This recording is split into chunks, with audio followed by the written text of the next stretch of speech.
Hello, everyone. We're not dead. We just didn't do the show for like 3 weeks or something like that because people were busy and we had video games to play and Zeke had friends over and then he threw a big fit and like we delayed the show for 2 weeks because he had like all his drama. He had, well, no, it's his trailer needed a second AC unit and he refused to go in there when it could only cool to 69 degrees. It was literally just 68 was part of the contract, and it was a big deal. I mean, he wanted the AC just for his ass. He just wanted it for his ass and nothing else. It's kind of wild. I don't understand it. Wow. Holy shit. Like I was all set to be like, Zeke, welcome back. Hey, how was TwitchCon? Did you have a good time? Did you blah, blah, blah? Nope. Come right back. And I get thrown under 3 buses. So thank you. That's right. Good to be back. I'm so That's happy right. I'm doing this show again. Yeah, this is what you get for leaving for 3 weeks. Now get back out. Now get back out. Dude, how was TwitchCon? That's a good question. Because we only have 3 hours, Co. We got to do something else. No, I'm the best person to ask because it'll be real short. I spent probably 3 total hours, maybe 4, inside of the actual. I mean, unless you count like, because I did sit for an hour for a speed run, but I don't really count that being in among the con. Okay. But like 3 hours of just like I walked around a little bit, and it was just like you know. Like everybody said, it was like, hey, this is not my crowd anymore. There's IRL everywhere. IRL. There they are. Here's a light. There's a camera in my face. Let's go. Was it really that like much in terms of all the lights and everything walking around with the cameras? I mean, it was a lot. Sure. Okay. I never felt like I was intruded upon personally, but I would definitely like. You could probably see me in the background of like 30 streams just for the short time that I was there, just like walking by people like on the street or in the con and stuff like that. It's just everywhere. But I wasn't ever like accosted or like, you know, grabbed out of a crowd and be like, hey, come here and be on my stream. Like that never happened. Yeah. But like, it definitely like you pass by them every like 2-3 a minute. Like just walking through the con. Jeez. They're everywhere. Yeah. Honestly, I mean, and that's the thing. Though, if they stayed doing gamers. That's true. But if they stayed doing that, I think it would never really be a problem. Like if I feel like that's the fine part. If people are just walking around cons, like recording themselves, enjoying the con, walk up to a booth, hey, can we record you? Do that kind of stuff. But like, yeah, it's when they stop turning away from the booths into the random crowd and start just approaching people randomly for, you know, let me make you my content kind of stuff. Like that's, I don't know. I feel like that's where the real problems happen. But how did you see any of that, or were people like mostly just chilling, doing their own thing? No, I didn't see any of that until I you know scroll through social media. Like I didn't ever experience it firsthand myself. Yeah, but like I know it happened because I saw it on, you know, people being pulled aside and stuff like that. And the thing is, like, I'm not like when I walk through the con, it's like there's a sea of you know middle-aged white bearded dudes. So it's like I don't stand out. They're not gonna pull me aside and be like, hey, you. They're gonna grab the people who like if you're, you know, an attractive woman, if you have like weird hair, your cosplay, you know, that kind of shit. Me, I'm just like another of, you know, 100 other guys that look like me. Yeah, fair enough.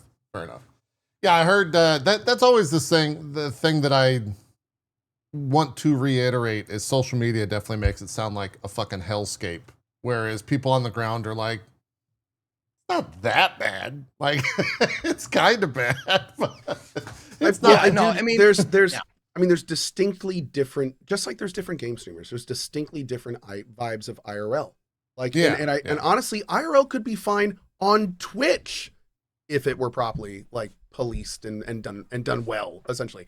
But you know, the issue is that it's not. There's no restrictions. It's the complete Wild West. No one's stopping anybody. No one's telling anyone not to do anything specific. No one is telling these people, hey, maybe don't just walk up to a random person and try to humiliate or annoy them so you'll make money on their reaction. Maybe don't do that. Yeah. Maybe just don't do that. Like no one says that. Not even Twitch. They're just like, I don't care if people watch it. I do got to give a shout out to the people at the con who made it obvious. that they were doing IRL stuff. You know, they had like the stick, the light, the whole like you know. Well, everyone's got a cameraman. know that everyone's like leveled up and they have a cameraman with like a giant fucking light. They got a crew. A lot of IRL. They don't want to worry about the stream. They don't want to worry about the tech side, so they just have a crew. Yeah. I got an advertisement about having a crew at TwitchCon. It was literally they were just like, do you want us to just stream you IRL? It's this much per day. We'll just hook right into your systems. Honestly, if I was thinking about doing it, I would have done it. Like, it sounds great, and I'm sure it's what a lot of streamers do. It's an industry at this point. Yeah. So it's only going to get like more and more like that. So, but again, I wouldn't mind if most of the people you saw at TwitchCon had little crews following them around.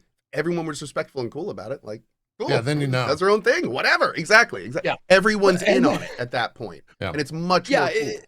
That's what I'm saying. Like, if you're like on Front Street about it, like I am streaming IRL. Like that means I can look, you know, 20 feet down the aisle and go like, okay, I'm going to avoid that area and go this way, because I see their, you know, the lights and the crew and stuff. But like, didn't they introduce like at TwitchCon like you can stream from your sunglasses and no one will know? Yeah, that was in the keynote where. Oh God, that was a terrible thing. I'm like, no, don't make it less obvious that I'm on your stream. Clancy announced a partnership or something like that with Meta, and he put on some sunglasses and was like, and now you can stream on Twitch from your new Ray-Ban sunglasses. Now remember, guys, whenever you go live, there's a little red light on the side, so you're gonna want to pop some tape over that. Yeah. Exactly. Oh man, that was a weird thing in the keynote. There was a lot of that keynote. I don't know if either of you watched it, but there was a lot of the keynote thing where I was just kind of like, "This is weird." That happened at the most recent TwitchCon. Yep. They announced Meta is working with TwitchCon, or rather working with Twitch. And he literally said, what was the exact quote? I'm actually kind of curious. Go live on like, Twitch. You can now go live without folks knowing to some degree? No. He said like go live on Twitch from your sunglasses. Okay. Or stream from your sunglasses. Okay, cool. I thought he was making some kind of allusion to like, and they won't know they're there. Like, okay, because that would have been that would have been complete. Yeah, that would have been no. I inferred that. I'm like, you got like these fucking Ethan Hunt spy glasses now, and I'll never know if I'm on your stream. If someone comes up and talks to me, and it's like, "Hey, man, Zeke, what's going on?" And like, because if I know I'm on stream, I will, you know, I'll watch a little bit more what I say. I won't like try and be a fake person, but like, I definitely won't like be 100% unfiltered if I know I'm on somebody's stream. Right. Yeah, I mean, it completely changes the relationship. If there's approval on both sides. If somebody walks up to me and is like, "Hey, I'm doing a stream. Can we talk real quick?" Like that's a completely different experience. If somebody is like, if I turn around and notice somebody is filming me, you know, like those are two completely different things. Completely changes how you interact with the situation, everything. So yeah. It's crazy that some people don't really care about that distinction. It's still wild. And every time I think about that, I'm like, maybe I'm just an old person. Maybe the kids that are wrong.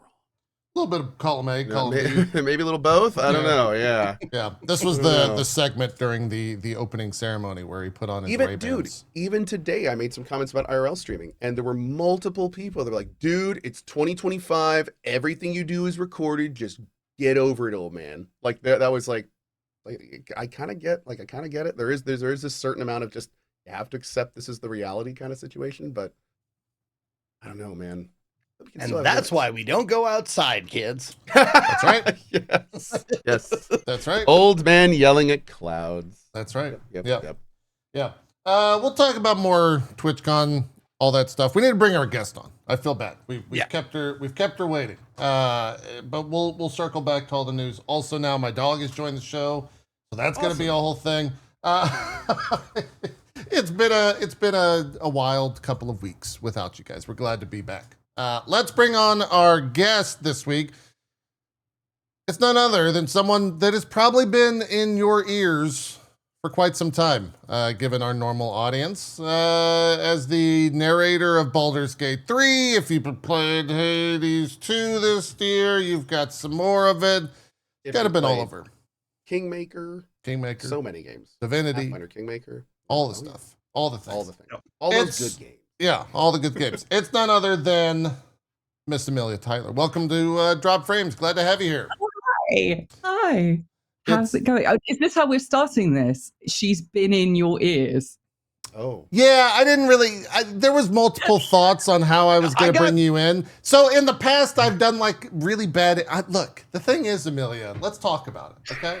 Now, I'm Amelia, bad at intros, okay? It's really the gist of it. I'm bad at introducing guests. And I'm bad at technology.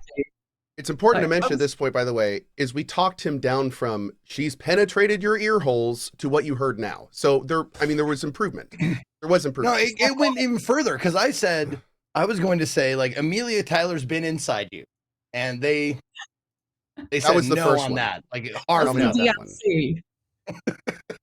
That's the funding for the next game. I'm so sorry for this.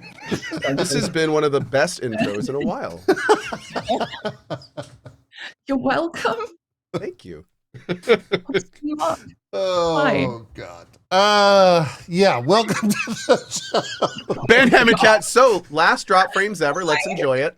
Let's enjoy the last show. How are you? Have what's been going on in Amelia Tyler's life? Do you reside in London, in Europe? Where do you live? No, I'm in the Midlands in England.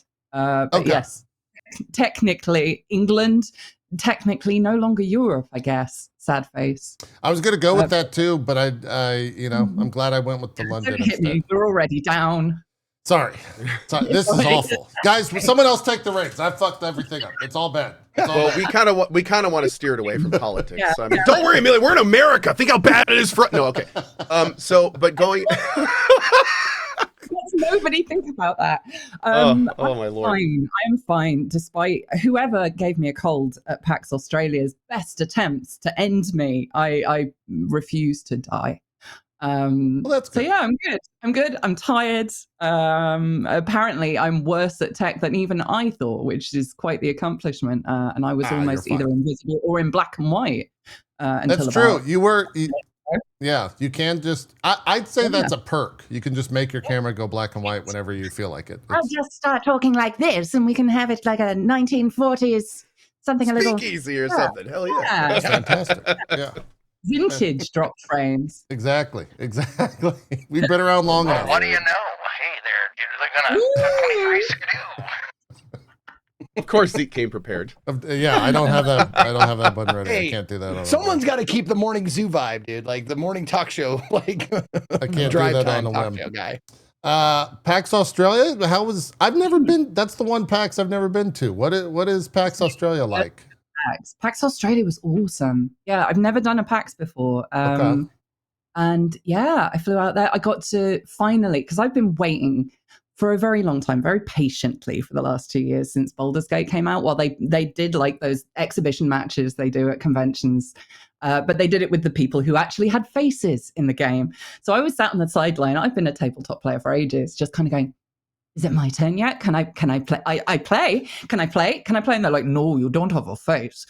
And now finally, I got to play. So I got to play D&D for a session with the guys from One for All, who do they do these incredible. If you haven't seen them, go check them out. They're really, really fun. This Australian comedy group who do a lot of D&D themed stuff. So I got to play D&D with them, which was amazing. Nice. And do some filming with them maybe afterwards. And I got to play Call of Cthulhu with the people who invented Call of Cthulhu, which is one of my dreams. Cool. I've been playing that game.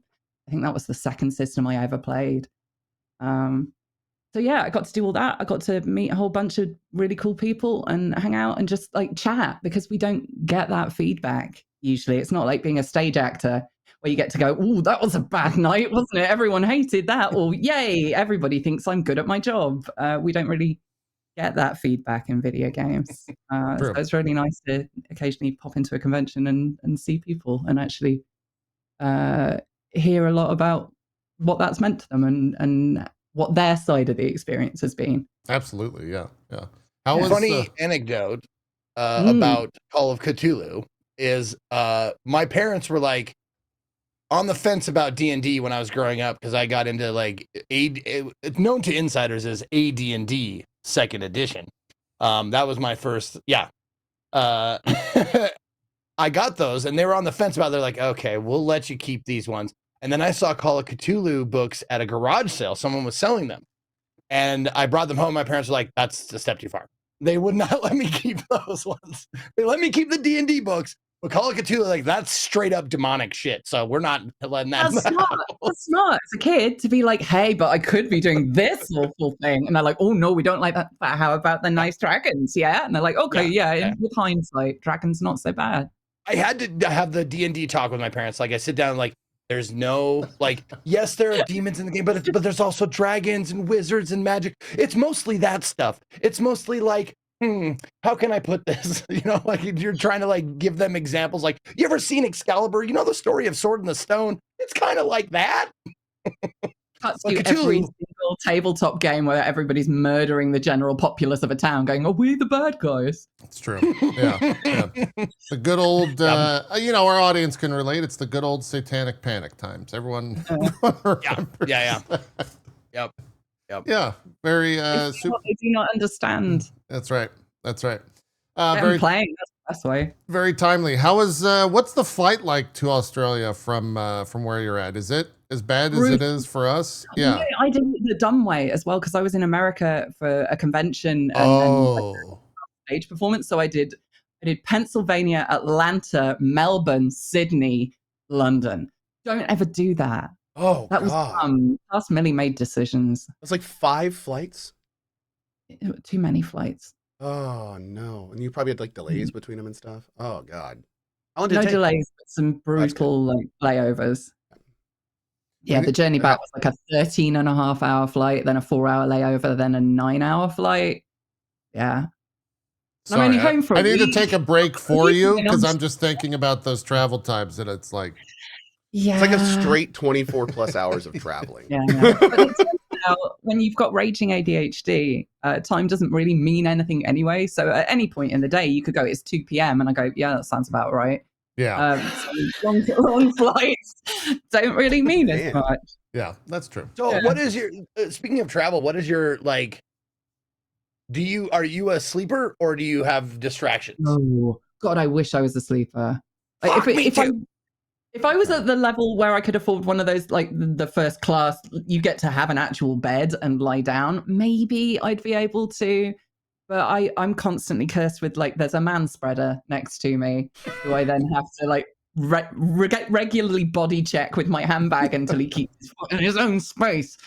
So it's, yeah, I can't really sleep with a load of strangers around me. Call it panic, call it paranoia. But I think I've survived all flights unrobbed and anything else. I prefer to stay away. Also, you miss the food. They don't wake you up anymore. Yeah, you do have to give the you have to give the like smile that every hostess, everyone knows on the airlines, where it's like, okay, you want food. That's the please notice me, give me food. Can I have some butter with this roll rather than just like dry bread to gnaw on as if this were a prison? Yeah, it's true. You just got to get that sticky note statement. It's just like wake me up for dinner. That's a really good idea, actually. Oh, like a sleep mask with "Please wake me up, I'm hungry" written on it. That would work. Yeah, that's not that's $1 million idea right there, Zeke. You should patent that. I think I will. Yeah. No, I want to know, like, okay, since you're not a sleeper, are you a reader, a gamer, like crossword puzzle? Like, what is there like pass the time?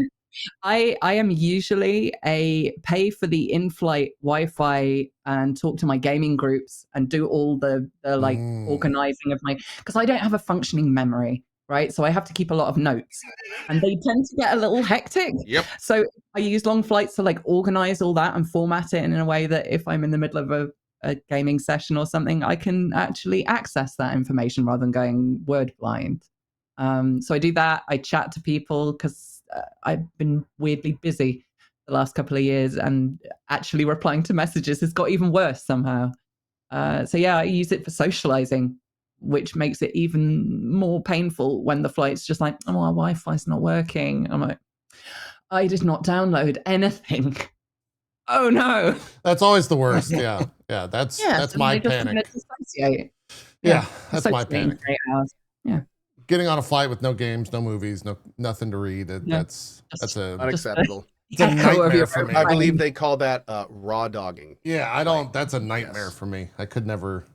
Self-therapy is what that is. Like, stare at your own reflection. Do it. You might It's as like well. getting Yeah, in a that might sensory as well be deprivation therapy. chamber. It's the same thing, basically. Same effect. Pretty much, yeah. Pretty much. So- So Zeke, you go, and then I'll go, and then Okay. you go.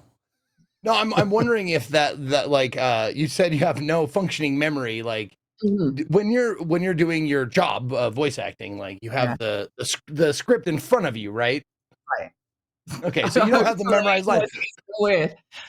Okay, so I would assume that it's pretty conducive to your occupation. That like I don't have to have a memory; it's right there. Yeah. Yeah, well, I kind of realized that my ADHD is part of what makes me good at my job. I have ADHD, I have aphantasia. If you haven't heard about this, neither had I until somebody was like, I've got this thing. And then I realized that not everybody in the world thought like me. So I can't picture things in my head. If you say picture an apple, if I like really focus, I can maybe make out like the fuzzy shape of a vaguely round thing, and that's it. Yeah. But what I realize that I do is I translate, if somebody's describing something to me, I translate it into feelings. So when you put that in an acting venue, I'm not acting. I'm feeling the thing for the duration of a take. And you couple that with the ADHD, which means I'm in a soundproof room with no distractions and one thing to focus on, and I hyper-focus my way through my job. It's been very useful, and I didn't realize I did it. Until very recently. It's been pretty cool. As someone Yeah. who's I'm the complete opposite. What is an apple? How is an apple feel? That was my next question. What's an apple like? Can you put know, that into words? Challenge. Like, I'm not that versatile. I've got like 3 voices, dude. Yeah, I've never. I always picture it.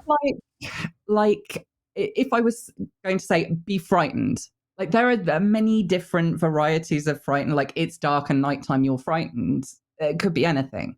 And if you were trying to make someone else believe that you are frightened, it's going to be quite performative, right? It's going to be like follow the breadcrumbs to recognize my fear, rather than what I do is like, okay, you can describe a forest clearing, but what I'm translating that into is, okay, you're in a forest clearing and it's dark. What does that make me feel? That makes me feel like there could be anything lurking out in that darkness. I feel vulnerable. I will be watching my back. I'll be more jumpy. It'll affect my breathing. That's where I take it. So I'm already in that headspace. Well, by the time we start a take, that's the only thing I can liken it to. You actually believe you're in that that space for the duration of the take. Coming out of that is the important bit, because otherwise you end up in acting hell. And with the kind of characters I play, that's interestingly enough, with this very empathetic approach, have you ever found yourself after a session like been like, that was way too much? Like yeah. Never too much, but there are certain things, especially the way games are going now with that, the kind of branching narrative and darker cat. Sorry, ADHD. That's why I surround myself with them. I feel you. Right. Yes. Oh, so adorable. I can't remember what I was saying. It was we were talking about cats coming out of it. What you ate last night? Oh, coming out. Yeah, I have a voice recording. Yeah. There've been a lot of sessions I've had where it's like really dark subject matter, and especially if you haven't finished that scene as well, you'll be taking a break because your throat is a delicate instrument, and you force air past it, it's going to get sad and angry. So you have to take breaks and hydrate a lot. And if the scene's still going, you have to keep in that headspace. So I end up kind of almost zombie walking out of my recording studio to the bathroom and back again. And if somebody tries to talk to me, I'm kind of like, can you wait until we're done with this? Because snapping in and out of that can be quite difficult. That is very cool. I think what's funny is grounding yourself, right? Yeah. That's the important bit. That's Sorry, what you just said. I think Christian Bale was doing an interview, and he said something very similar, where he was like, "There's some characters that when I'm off the set, I'm still in the space, so I actively avoid other people because I don't want to like unload on them in the character." That's wild. Everybody has a different method of doing it, but I come from a psychology background, so I will always try and get into the headspace of a character, and it's very it sounds kind of hippy dippy, but that's the way I do it. Like I want to feel like that person until I need to be me again. I couldn't. It's not acting in the traditional sense, and snapping in and out of it. I don't like doing it unless I have to. But I'm also not going to be, sending weird stuff to people's trailers during. True. Yeah. You don't go that far. Right. Yeah. There's a limit. Did you get the dead crow in your bed? That was from me. I'm not going to go there, but I do like to listen to music that makes me think of a character. That sort of thing just makes me feel like I'm in the right headspace to bring that to life, because I don't want it to ever feel performative. I want you to believe what I'm doing. Sure. But yeah, if it's been dark, you have to walk around afterwards and come back to yourself. Because if you don't do it's kind of aftercare, right? You have to do the aftercare for yourself, or you end up stuck in the thing you were just doing, and that's not healthy. Yeah, no, that makes absolute sense. I used to do a bunch of acting back in the day, like community theater and stuff, where you get into a role and like after the show's done and stuff like that. But like, man, you were talking about RP earlier. Like those are the ones that I have to walk away just going like, all right, I need a breath, because that was fucking intense, and it hits you different. Like, I mean, if you feel the same way, but like it hits you different because everything's improv and it's a surprise. Right. Right. So, like in a script, what's coming because you've read the script. But in in RP, it's like you walk away going like, I did not know that was going to happen, and it affected me, and I need a breath and a drink of water and a cry, probably. Yeah. Well, I mean, it's a totally different beast, right? Because it's not the same kind of performance, and it's you physically when you're role playing a lot of the time. So if you're doing something in just a voice booth, you're very aware that you are safe. And there's equipment in front of you, there's stuff in your eye line. You're more than often than not, like you're just reading off a spreadsheet.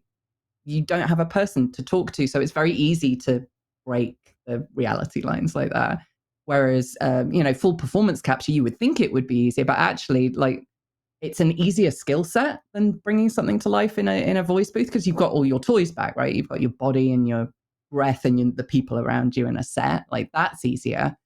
But actually believing that you're in that environment, you've got a weird lycra suit on and everything's uncomfortable, and you're probably holding a pee, because getting out of those suits is really difficult. And there are like rigs of cameras and things you can't touch, and that's difficult. Role play gets rid of all of that, and it's just you. It's you bringing that role to life. That's what I love about it. And it's helped me take the artistic pressure off my job, because before my job was all my artistic fulfillment. I was like, all I need is that one job that's going to make me feel like I'm actually a performer, and yay. And now I get to do that as a hobby and do my job as my job. And occasionally they mesh, but yeah, role play gets into your head. You've got to be so careful about bleed, because that's like 99% of the drama in role play land is bleed. And it's just communication, right? And being aware of that. Can you define that term a little bit more for people that may not be in the world? It's basically, so there's you and there's your character, right? And they are not the same person. Even if you've kind of rolled up a self-insert character that is you in a fantasy land, they're not the same person. So if a bad thing happens to your character, it's not you. And it's not that player doing it to you. It's that character doing it to your character. It is so important that you keep those barriers between them, and so communication. The idea of keeping the game in the game and everything outside of the game, it's out of it. Otherwise, it's like your character stole something from my character and I hate you in real life now. Or the other way around, right? Like we hate each other in real life, but we're gonna like avoid each other, or we're gonna treat each other badly in character, regardless of the fact that those characters haven't had any interaction. Like You just described drop frames. Like, It's true. We Yeah. put on a brave face, but man, behind the scenes, we are not friends. I actually Sure. blocked him 6 months ago Bad from stuff. everything but drop frames. The only way he can contact me is via the show while it's live. Yep. Can't, and like, we've all seen everything's some blocked. bad shit about Zeke. I actually killed him a year ago, and it's been AI ever since, and people still haven't caught on. Yeah, you're talking to an AI. We're that advanced here on the show. Realistic, though. Nobody laughs like that. Hold on, let me turn it down a little bit. Let me turn it down. There we go. There we Can you go. put him in like a maid's outfit or something? I can pause him. Oh, that's better. Oh, Okay, hold on. Long- Let me put him long back on. call Let me put him back on. Let me put him back on normal. What was I And saying? there we go. Where was I? He's back. He's back. oh. Improv. Yay! Acting. It's I didn't I've never experienced this before, Amelia, but after listening to you talk for I don't know, hundreds of hours, it's very strange to talk to you like this because I just hear narration the entire time you're talking and it's almost like calming. I don't know how to like how else like every time you say it and you there's like a voice inflection in like Baldur's Gate, for example, when you're trying to like lead the player or take the player into a scene or something like that, where you kind of like leave everything as if it were a question. And I notice you kind of do that in just your normal speech. And it's really fucking with me because I'm like, wait a minute, is that a question? What does she mean? I mean, it was partly kind of deliberate in that role. Firstly, I don't know which version of the narrator you got because there are like 17 different versions that I recall for that game, depending on the character you're choosing to play as. So if you haven't played Dark Urge, please do that. That's very different. You may get to meet a very different back and do that. Yep. Yeah, it was mainly because like a video game is not a tabletop game, right? So you don't need a dungeon master in the classical sense. You don't need somebody to describe the whole world because you can see it. So my role was there to describe something that they can't see, something that they're feeling, something that they're sensing, something they're remembering. It's like me over your shoulder, like, ooh, look over there.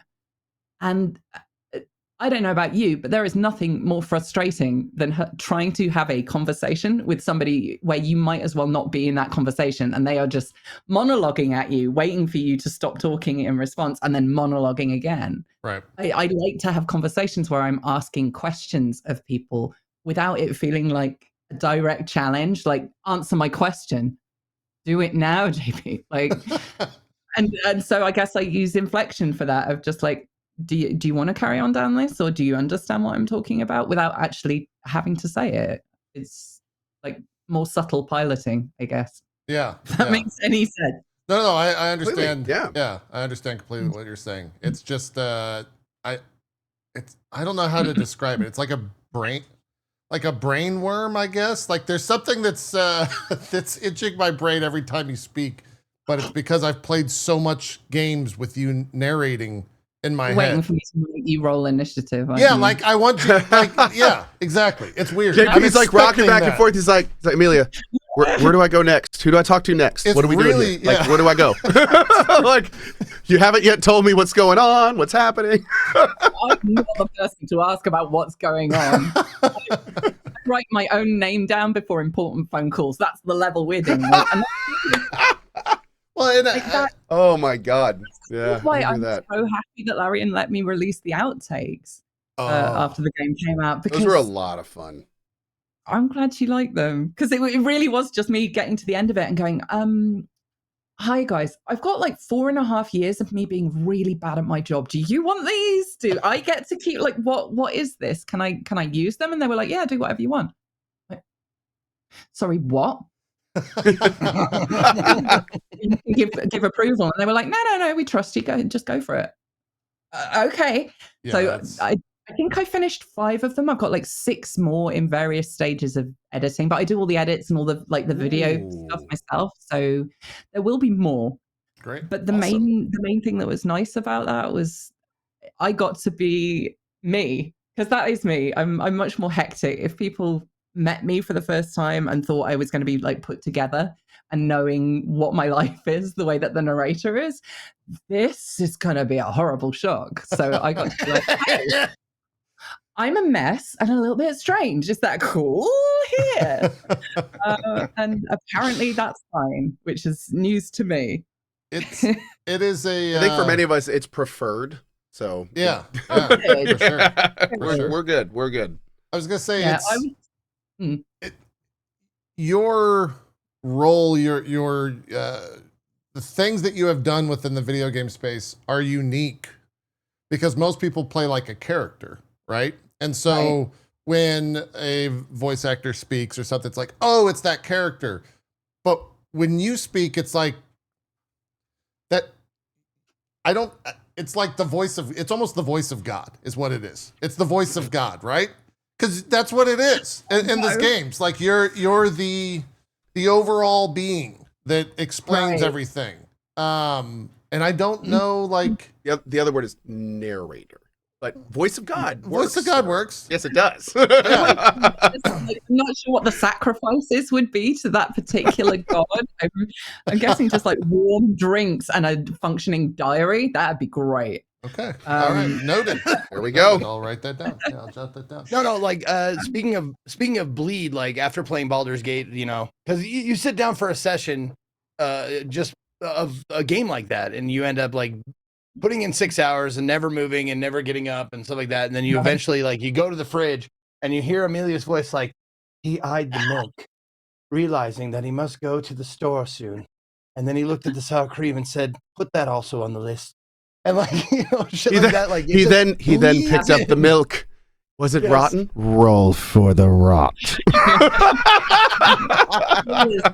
Spoilers, Zeke. I actually called in a couple of favors, and that was me in your house for about 2 weeks, just hiding under beds and furniture. I knew it.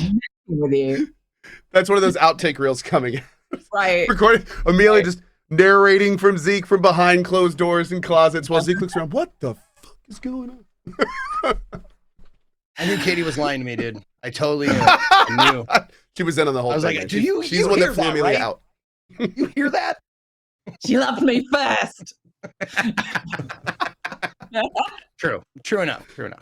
Yeah, I think a lot of people have. It's weird for me, right? Because that's one role, and it's been very strange that is what people have become like what people have come to know me for. Because I can't be a dungeon master in real life. I could never do that.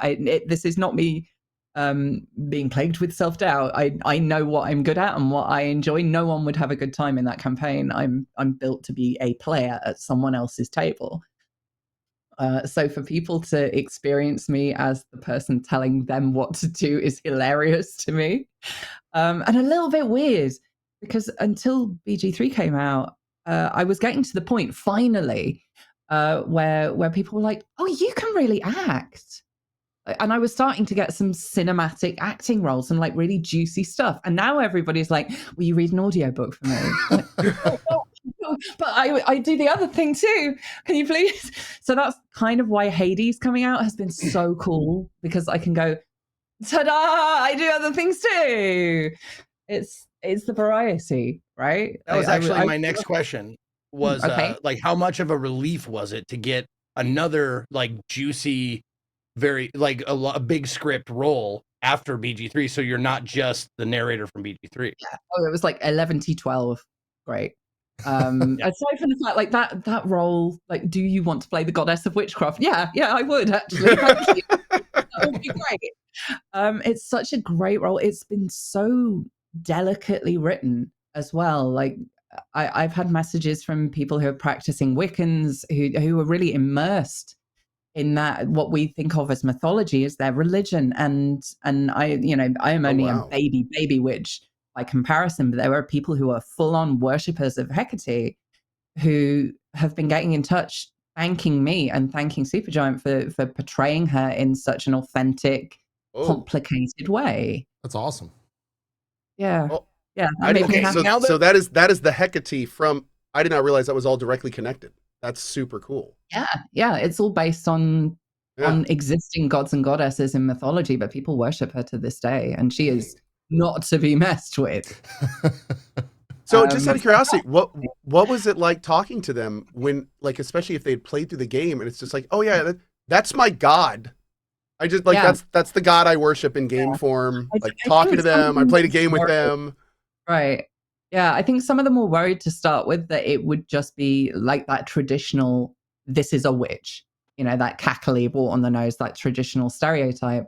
And the more they played it, a lot of them mentioned like they liked that there was that duality in there between strength and power, and somebody who really wanted something, who felt strongly about something, who was vulnerable, who cared but couldn't express that in a fluffy, nice way. It had to be like, we have to fight now.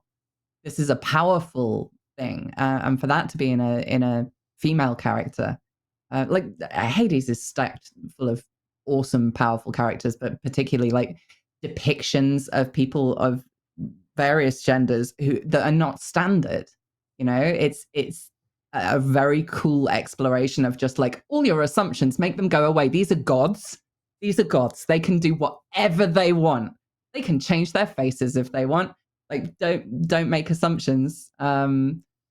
It's been really cool to do that. It's been really cool to get to promote a game with two very strong female leads. So, I mean, it's a hugely female-based cast anyway. Like, everybody in that cast is so good. So good. Like, there's no star in that, like Judy, who plays Millennium, is phenomenal. But everyone in that cast, like, hands down, knocked it out of the park. And Darren Korb, sorry, if you're watching, Darren, you need to stop. You need to stop it because you're making us all look bad. Like he voices dude, so many characters. Oh my god! He makes the music, and the music is phenomenal. Like it's, I that man feel is a mystery. Like there's some kind of eldritch pact going on there. I'll be honest. Now, okay, I just want two things. One, does that work? Because if so, stop. No. You're making us look bad. Stop. You're the only way. Please. Oh, because that was no. Jesus. And okay, I do have a question directly for you, Millie. Hit me. Was it part of your, I don't know, contractual demands to play Hecate to have a 12-pack hard? Like that was like, it's so noticeable. Like it's it's like the center stage. Like you don't look at her face or hat or like stab, nothing. You just like focus directly in on the pack. And I heard her motto was actually based on you, right? Oh yeah. Yeah. Oh yeah. Yeah, sure. I haven't been lying on the sofa eating cheese for the last 3 years. Horrifying. And I still haven't done a single sit-up since booking that job. I should start at some point, really, shouldn't I? But I could take goals. yeah, that's an unfair goal, though, really, isn't it? I thought I was safe. I was really done with that role. I thought I was safe because I saw the character art, and the Hades fan base for the most part very thirsty bunch. Not judging, just recognizing. I thought I was safe compared to the ones who are like basically in their underwear or like in various states of phenomenal body shape. I'm Aphrodite. like, Hecate's got a big hat on, she's got her face covered, she's got all this stuff. Yeah, I'm fine. And then that first announcement trailer came out, and people were like, a glimpse of abdomen, a barefoot, I am obsessed. And that was it. My DMs were wrecked from then on. Yeah. People seem to really like her. To be fair, Amelia, there are people with an abdomen, and then there are people with an abdomen. Yeah. I mean, that's a very different thing. Godly abdomen, right? She's a goddess. It couldn't be like a little bit of squishy. Unless that was listen. Coming from someone who is like my first choice in any RP anything is a magic user, and I don't picture them as like super like workout muscly like. Right. That's why it stuck out. Not because she's not a goddess and she shouldn't have muscles. I'm just saying like most magic users are a little soft. like physically. Right. There's a reason they're not carrying around heavy swords and stuff, right? It's okay. Yeah, exactly. Yeah. For her, it kind of feels like it fits, right? Because she's she's not the usual magic user in that sort of overt, powerful way.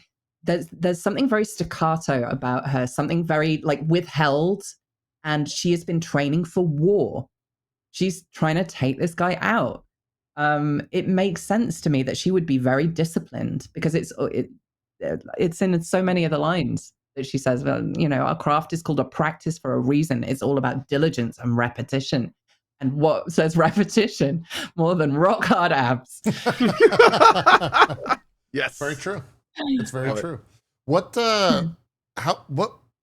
did that role start? Was that just an email that came across like? Yeah, I think so. Yeah, I think it might have been directly from Darren. I'd have to go back through my emails, but yeah, they got in touch and wanted me to audition for it, and that was it.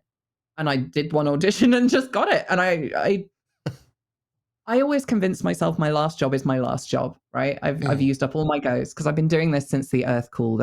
I've been doing voicing professionally since 1986.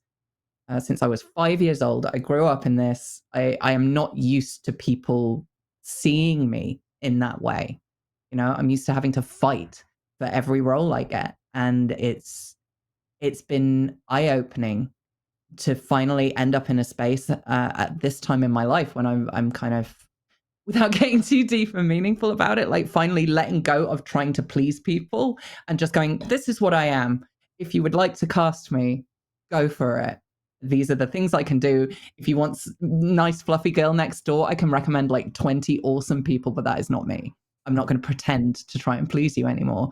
And suddenly these roles are coming out that see me, you know, for what I really am. So that's been handy. Honestly, it just kind of blew my mind because that was the first time coming off the back of BG3. I don't think BG3 had come out by that point, but the early access stuff with my voice in had come out, and that was obviously enough to kind of perk their interest. Oh wow, okay. But yeah, to have a role like that where I would have fought. If I'd have heard about that role, I would have fought for that. To have somebody directly come to me and go, we see what you are and we would like you to audition for that. That blew my mind. Yeah. Yeah. Yeah, that's an awesome way to be for sure. Now, okay, you don't have to name any names, and I probably prefer if you didn't, but like the competition for roles, like do people ever reach out to you and go like, you son of a bitch, I had that role and you snaked it from me, or is it like, is it mostly like congratulatory? Right. I think once somebody has said that, but other than that, no. Really? Okay. And I was being interviewed with a couple of my other BG3 castmates at a convention, and we were talking about the other roles we auditioned for. And Ellen was like, "Oh, I auditioned for the narrator." I listened back to it afterwards, and I was like a sat nav. And then I listened to yours, and I was like, "Oh no, that's better." It's so weird thinking about it. But no, most of the time people don't get in touch about that. Oh, okay. I mean, why would you? Yeah, that's a different kind of masochism. There's an awkwardness about it. I just put myself in the position. I mean, if I was in that world and someone I knew got the part that I was going for, I was just wondering, like, how would I, like, I think I would rib them a little bit and be like, oh, okay. Would love that. Okay. Yeah, that's the thing. I think the majority of people worry that the industry is super, super competitive like that. And some people are. Some people are very business about it, you know, and they see it as a battleground. But we don't get to see other people very often. You know, a lot of the time our work is very isolated. And if I hear somebody's work and I really love it, like I want to get in touch with that person. I want to drop them a DM and kind of go, hey, you're amazing at your job. Please let's be friends so we can talk about the industry. And I feel like I'm not going insane. Like I want to be in a position where I can recommend people who I know are great at their jobs and I can vouch for them professionally, you know, and that's why it's been great, like getting to know Judy, who plays Malinois, just such a lovely person. And we kind of feel like we've been through war together, even though we never had a single recording session together. It's stuff like that. We get to know each other at conventions, not during the recording process for the most part. Yeah. I have to admit, it's so crazy to hear you say that when thinking through the 60 times I have fought Hecate in various different forms and watched you sculpt the emotions. Like every meeting happened after the one before it. And like there's now that I've fought Hecate, and as anyone has, like 60 plus times, there's a completely different feel when you enter that arena. Like in terms of, how intimate they are, what they're talking about, even in some cases, the candor of their tones. But it's always matched up so well. I had always assumed that you guys recorded that stuff in person. That's wild to hear that you didn't. I didn't meet Judy until last summer. Wow. Wow. But question for you. Have you finished the game yet? I have finished the game. I have not maxed out Hecate yet. Which apparently I know you have asked me personally to do. I am going to do it. I am going to do it. I'm going to. Yes. If you don't mind, I'm going to try to get Hades 2 done in some cozy. Would you mind coming on when I'm finished it and we can talk about it? Yeah, let's do it. Let's plan on that then, because I do want to. I want to get there. yeah. We need to have a conversation. But yeah, there is stuff that we only found out about what was happening in the recording sessions. So it was afterwards. Like I would drop like Judy a message like, did you know about this thing? Or like, what about this? This character is really cool, right? Like we got to geek out a little bit. Yeah. So you guys didn't have like full access to the script before your characters, or no. We never how does do that work? Like how does it work when it comes to the game ever? Like I've crazy. never once recorded for a game where they're like, here is the plot of the game. You turn up more often than not, you are reading off a spreadsheet. If you're lucky, you get the line before yours. That's it. Really? Like, yeah. Like I sight read the entire of Baldur's Gate 3, the entire of Hades 2, all of Pathfinder. In fact, Pathfinder Kingmaker, I didn't even have a director for. They just sent me the spreadsheet. For Narissa? Uh-huh. Oh, I have stories. You can tell them if you want. Wow, but yeah, my God, dude. And they were like, how soon can you have that back? Because I went through quite a rigorous recording process because she was already a character in the lore. So obviously they're protective and they want to make sure that I do her justice. They sent me this spreadsheet and they were like, can you have this back in 3 days? And we were in the middle of the most god-awful heat wave in the UK, like bad, and none of our houses are built for it. My recording studio does not have aircon. And at that time, my recording studio was at my dad's house. So I had to send him a message and be like, hey, Dad, are you okay with, if I come over at nighttime and record, are you okay with promising me you will not leave the house? And he's like, yeah, why? I'm like, there is no reason, but I need you to definitely keep this promise and keep the curtains drawn. And he's like, okay, fine. So I spent 3 nights solidly recording in like 15-minute batches because that's all I could manage before all the oxygen removed itself from that booth. And I was just sweating into my own eyes.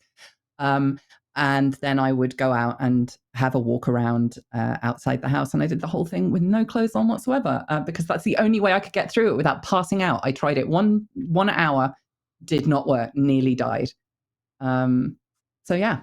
And if you think that is in any way... You did those lines under torture? Yeah. Naked. They didn't naked under torture. I love that. You recorded lines for a video game. Yeah. Did they give you hazard pay? No, but they didn't know I was doing it. I did that to me. This is my fault. And I love that you've picked up on that, Zeke. If you think that is in any way sexy, you are wrong. I want you to imagine a woman in pain, sweating. Amelia, Amelia, we have to have a talk about what turned some people on. Yeah. You gotta be real careful saying that these days. You need to understand the reality of what that was. It's not what you're picturing. Yeah. So like a lot of the time we don't get much context. So then you ever see, hold on. You say like you wouldn't want to see this, Oh, he's right? gotta Like defend this is not himself here. something. Is Oh, this- yeah, here we go, here we There go. we go. I'm Here not we gonna go. defend myself, but I I'm gonna have a take a little question for you. break. I think I'm just gonna. No, hold on. I'm not going to defend myself. Amelia, have you ever seen Ace Ventura 2? With the rhino. Where he plops out of the rhino's backside completely naked, sweating, like his he like curled up on the ground. Like, It was so much worse than that, Zeke. Zeke is just hoping. Zeke is just hoping at the end of one of those 15 minutes, you crawled out of the booth. You joke, but it wasn't far off. When the game came out, I spent my own money, a significant amount of the 3 hours pay that I got, on a statue of that character, because I was like, I need this in my recording studio to remind myself of what I can do if I put my mind to it. There you go. And then That's to remind awesome. myself to never do that to myself again. That is a crazy story. That's wild. That's insane. Yeah. Wild. So how does that? Are you taking notes? Are they giving you notes in terms of like? You think? I'm thinking about like Hades in particular. That game is such a narrative that builds upon itself over the course of 40 to 60 hours of just the narrative constantly evolving with just like a 10-word sentence, and that's all you get, and you're like, oh my god, that's life shattering. Are you getting notes when you're saying these lines on like how that's gonna fit into the full narrative? The weight of it, because it definitely comes across as you are. Well, I did all my recording on the line. So I was in my studio and I was linking up live with Darren Korb, who directed me for the whole thing. So we have a really good way of communicating, I think, and that's part of it. When you're working with a director, like every relationship is different, and their job is to tell you exactly what you need in order to be able to do your job effectively, and none of the stuff that is going to obfuscate that's going to confuse you and send you down the wrong path. And then just like trust that you're good at your job and you can turn that information into a performance, and then just tweak it slightly. So more often than not, we would do 2 takes of each line. Like he occasionally, like at the beginning of a scene, he'd give me some context of what was happening and how I was feeling about that. And I might ask, like, if I mention a certain character, like, how do I feel about this character right now? And then we just go for it and kind of feel it out. But the script was written so well that didn't feel challenging for me. I think it probably helped that I have a background in Shakespeare, because there was a lot of that kind of Shakespearean vibe to her. But it's like alchemy, but like group alchemy. You'd like put a load of things together and hope that gold comes out, Yeah. Are they like lumping the like-minded lines together then? Where it's like, all right, today we're going to do like the serious stuff. Today we're going to do the like, it's all just jumbled. Yeah. Hades is slightly different. I think it was much closer to being in chronological order than most games I get. But with like BG3, we did most of Act 1 in vaguely chronological order. The rest of the game was just scattergun. Like I did, wow. And because I was doing the narration for so many different characters in different styles, and from a technical point of view, there's like a baseline, right? There's the basic, this is the narration if you are just kind of generic. And if you're Dark Urge, it has to be in this tone of voice. If you're playing as like Karlach, it's got to be in this tone of voice. But sometimes those have to stitch together. So I had to do it in a way that all these pieces would knit together without feeling like there was a clunk there, So that was very technically tricky. And because the branching narrative for that was so vast, so many different things could have happened. Like half the challenge was digging down into exactly what has happened to get us to this point, and that will affect the style of the narration and how I read it. But for Hades, it was a bit more chronological. So that helped. That definitely helped. But usually we don't get anything chronologically. That's an insane spider web of lines to think about that I don't know if there's enough words to credit how impressive that is. It's a challenge. Because I mean, it's undetectable that there isn't a linear. Right. Yeah. It's undetectable. Okay, good. Yay. It's great. Just out of curiosity, you touched on something a second ago that I really liked. You talked about having a voice director that says only what they need to, stays away from everything else. I'm sure you've worked with a variety of directors, some more hands-on, some more hands-off. What is your personal preference? My personal preference is for somebody who takes a little bit of time to build the rapport at the beginning of a session. So you figure out how you're going to communicate together. And then keeps things light in a session. Like the reason that the outtakes for BG3 were so wild is because the majority of my stuff was recorded with a director that I've worked with a whole bunch of times before, and it could have got very dark, right? It could have got very like 4.5 years later, here we still are. But because he trusted me, and because I sight read stuff, I come from a commercial radio background, so I'm used to like sight reading pretty efficiently. He trusted that if we got to the end of a session and we had 5 minutes to go and we needed to hair through this stuff and get it finished, I could do that, which gives you the ability to relax. So I guess my preference is for somebody who takes the time to figure out how we are going to communicate together and then trusts me to do my job rather than telling me how to do that. I always say, don't tell me how to sound, tell me how to think. Because if you tell me how I'm thinking, I'll be able to translate that into the sound. But if you're trying to pilot the sound, you get these performances where it sounds like somebody's listening to themselves. Like, oh yeah, I sound heroic right now. And you don't believe a word they're saying, you know? Yeah, that's really cool. All right, for any future directors that work with Amelia, now you know. There you go. Yeah. Let me just as an artist point of view, like, do you walk away from most sessions like feeling satisfied or feeling like, man, I could have done that better? Like, are you like one of those people who is like super perfectionist, or are you like, you know what, that was great? I'm a first child. I'm a first child of a raging narcissist. I am not built to make my brain behave to a point where it thinks that I'm good at literally anything. So I will always be my own worst critic. But the more that I've relaxed, I think, over the last few years, and the more roles that I've walked away from because they're not quite me, the easier that has got. I think BG3 was the first time I've been able to listen to myself in something and go, you know what, that bit I changed, that bit I changed. But I'm happy. I'm satisfied with what we did there. And I think that's as high a praise as I will ever heap on myself. I am satisfied that this isn't entirely crap. That's it, you know. But I see it as just put it on the box art. It's like BG3, not entirely crap. No, that's the tagline for my website now, I think. There you go. Not entirely Hey, you know what? crap.com. That's a great URL. You know what? Yeah.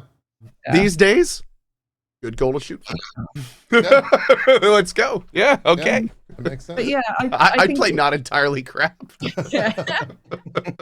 It's tricky, right? Because games take so long. The development cycles are so long. So if you're as good at acting in 4 years' time as you were at the very beginning of the development of a game, like, you haven't improved. I always want to listen back to something I've done and gone, oh, I changed that. Oh, shame. But not rely on that for all my self-esteem. I think that's the key. Like, me being my job is like a tiny bit of self-esteem, but generally I'd like to think that I get most of it from being a good person. Do you happen to know for both Baldur's Gate and Hades, do you know the like start and end date when it comes to you recording your actual lines, like how much time there was between? I've got the exact dates in a spreadsheet somewhere. Yeah, somewhere. ADHD, I think I could have said. I organized it. Don't know where the organization is. But I think BG3, I was recording for 4.5 years on and off. Very much on and off. God, my bank account wishes it was constant. But no. Bless you. Excuse me. Thank you. Yeah, that was 4.5 years. I forget with Hades because we were recording for a fair bit before that first trailer dropped out. It was very funny, the trailer dropping. I was in a Discord. I was Discord messaging with a friend of mine watching. It was the Game Awards, wasn't it? I think it was the Game Awards. Yeah, yeah. And we were watching all the trailers and getting very excited about stuff. And then the start of the Hades one happened, and he was like, "Oh, is it? Is it? Oh my god! Oh, if this is, yes, it is!" And then he stopped talking, and it was just ... and then just all in capitals, "You." And I'm not allowed to say that I'm in something. Of course, yeah.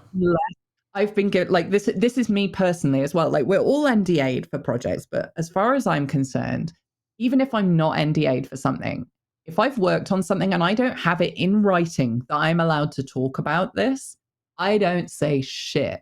Well, it happens all the time. Yeah, it's a great way. This is a great way to stop me getting sued and stop me from ruining other people's games. So I just don't say anything. And I had not had that email yet. And I'd warned them ahead of time. I'm just like, I'm not a parrot. I'm not one of those people who can sound like a million people. Like, people are gonna know that's me. Yeah. So just prepare yourself. And my DMs went insane. That's awesome. Like, I don't know. No, and it's really rough, like actually knowing you and being lucky enough to call you my friend and seeing your DMs, your tweets, and all this kind of stuff going like, I got something really exciting that I can announce soon, and you're sitting there like, oh, don't make me out to sound no. I feel your excitement, but I'm frustrated that I can't know what it is. You know? Well, like, I mean, very guarded about that, and I understand why, but like still, when it came out that you were the narrator for BG3, and you're like, after that, it was like, I've got another exciting thing. I'm like, what? That's me messaging Katie, because the second I booked that game, I was like, oh, because Katie and I have been witchy together, and I was like, oh, she's gonna love that. The same as when I booked Wenduag in Pathfinder Wrath of the Righteous, like a spider kitty. She's gonna love that. And I couldn't tell her. I try not to be one of those people who's like publicly, like on social media, like working on a cool thing. Please keep thinking I'm special. Can't tell you yet. I don't like making social media posts unless I've got something to give someone, like whether it's amusement or information, a link to click, like literally anything that isn't just, hey, look at me. I don't like that. That's not my vibe. But I can, however, taunt Katie. No, when it was finally made public, like you could hear the scream 3 states away. Like seriously, she was like, I think her head would have exploded if it could have. I don't want that. But yeah, it was very exciting, and I'm really glad that I got to wind you up vicariously through her. That's great. Yeah, fantastic. It was great. Yeah. I live to torture you. No, I'm waiting for the next thing, and you're like, I've got something really exciting on the horizon, and it turns out like you're the voice of CBS or some shit. Like, like the BBC is now me. That's my voice. The BB me. Yeah, BB me. I pulled up your IMDb because I was just curious. You did the UK Sci-Fi Channel for 5 years. Oh yeah. I did continuity for them. Yeah. So, what does continuity mean? So I know what it means in the general sense, but like, what does it mean in the production sense? So the voice in between different shows. Oh, so okay. Like that was this, and this is coming up next, and watch this crazy thing. And at one point, I went to, this was my first ever convention back in 2009, I want to say.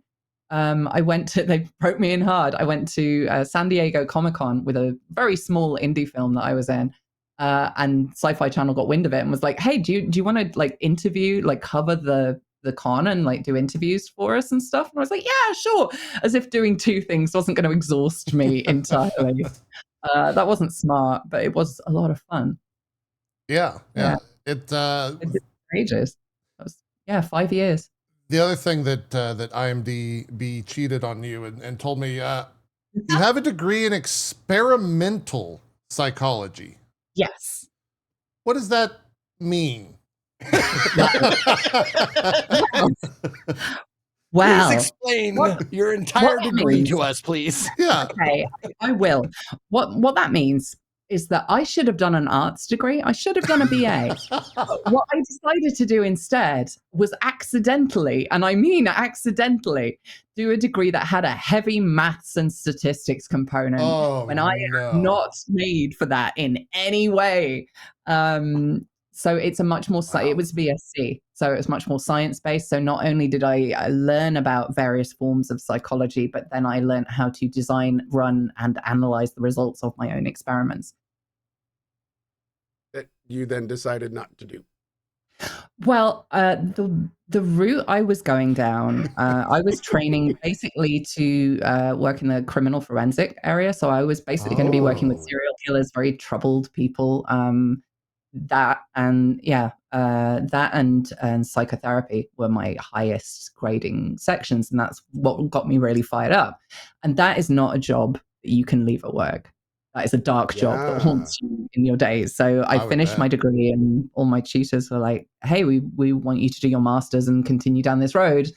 And I was like, I need to go home and just go back to voicing for a year while I figure out whether this is definitely a path I want to go down. And so I did. And in that year, I kind of made a decent amount of money, and it didn't involve me plumbing the depths of human neurosis and awfulness. So I kind of just went, you know what? I don't fancy training for another 5 to 10 years and coming out earning basic wage and traumatizing myself for the rest of my life. I think I'm just going to do this thing for a bit instead. Yeah. So just you out did of voicing curiosity, throughout your entire degree then? Yeah, I've been doing it nonstop since I was 5 years old. So out of curiosity, because it sounds like that's a very serious thing to want to get into. Like that's a pretty big life divergence. When you started your degree in that, did you feel differently about what you wanted to do? Or like did you not understand the depth of it before you started? I mean, I started doing it because my mum didn't want me to be an actress. She was an actress, and she was like, "Don't you dare do that. There's no money in it. There's no career security. You go to university and get an ology." She went very Maureen Lipman on me. Get an ology. I love it. Yeah, I always enjoyed psychology. So I was like, okay, cool, I'll do that, I guess. So I didn't know that was the path I wanted to go down, but through the course of studying for it, like I was being drawn in that direction. And that was, I think I've always wanted to understand how people think when they're outside the norm, when they're not just the regular person who's doing the good thing. Like, because nobody wakes up in the morning and goes, "I'm going to be a villain." They think they're the hero. So I want to know why they think that, because it doesn't just come from nowhere. And it's becoming very useful for my job, it turns out. I was going to say, so what's really interesting is not a lot of people wake up and say, "I'm going to be the villain," but you do. That's what you do in your job. Do you think your degree has helped with this? Do you think all you learned, you did, like, has that fed directly into what you do? Yeah, absolutely. Absolutely. I had no clue when I stopped doing the training that it would come in useful for this, because back then I didn't even think I'd be doing video games. This was never my chosen path. I wanted to be a screen actor. I wanted to be in Game of Thrones and all that kind of thing. And I fell into video games by accident. And it was like every area of my life, like a string connecting them all in the center. And it was like, here is where you're supposed to be. It was like coming home. It's so wild to think that you spent formal time training how to sculpt emotions without even like meaning to, and then that could like in some ways be a secret weapon for you now that like other people just don't have. It's not even about sculpting emotions. I would say it's more about understanding someone else's emotions when they're not how you think. It's getting inside other people's heads and being like, okay, you're not behaving like me. Why? What don't I know? And that's the thing that's always made me curious about how other people think. They don't seem to ask this. If somebody disagrees with them, then it's an argument rather than, okay, what don't I know about you?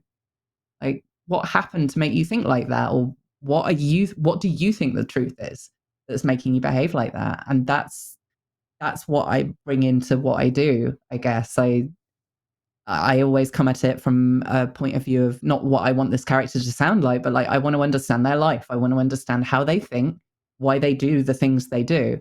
The second I can get inside their heads, I don't have to try to act. I just do it. So yeah, That's not a good way to act. That's a good way to person. Well, I mean, that's the reason that the country we live in is falling apart. Is people aren't doing exactly what you just said. So like that's awesome to hear. Yeah, like, that's crazy. That's really cool. That's really cool. It makes a lot of sense how you started out. You used a much more elegant term for it, but how you place yourself. Yes, how you place yourself in like when you look in your headspace, it's the emotion rather than like an apple. Right. Everything you just said, I understand now. Well, dude, that's kind of like what I was when I said the sculpting emotion. I kind of meant you sculpt your emotion. Like you decide how you want to feel. And now you have all these really interesting tools. Like you fundamentally understand what drives people. You fundamentally have all this insight. So you can sculpt that in yourself to actually feel like you need to. Yeah.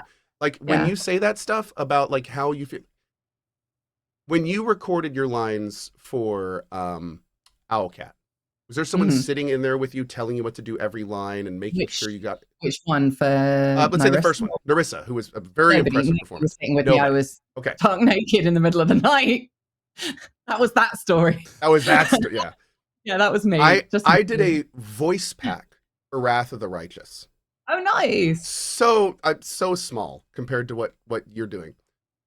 There were no less than 3 people helping me through every line, making sure I knew where it was coming from, the perspective. Like it is very inspiring to hear that, like, you know, the people are just so good. It's just like, hey, you can just go read these lines and they'll be good. Just give them back. You know, like, yeah, that we've had very different experiences in that regard.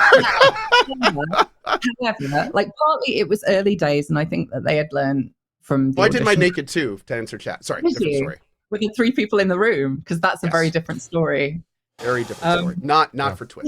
I think to be honest, as well, there might have been 3 because they wanted to be there in the room with them. They didn't genuinely, like, nobody back there knew who the hell I was. I have noticed that there are much more, a great many more people tend to be in a recording booth, a recording studio now when I'm recording than they used to be for some jobs. Anyway, if they're like fans of BG3 or something, more members of the team are like, you know what, I'm going to spare a couple of hours of my day to hang out and see what this is like. It's different than when you're known for something, I guess. Yeah, it's the same process for me.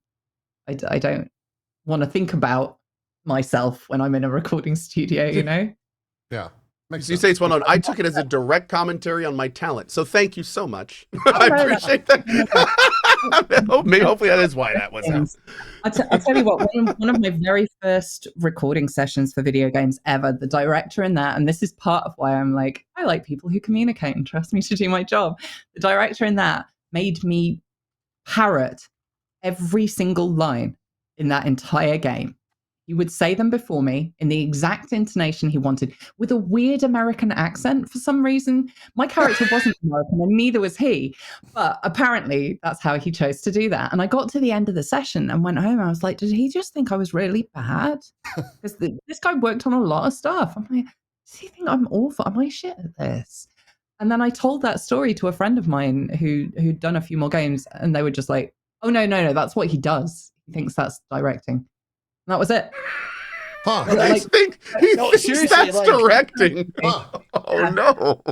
No, there's like take it personally. Oh wow.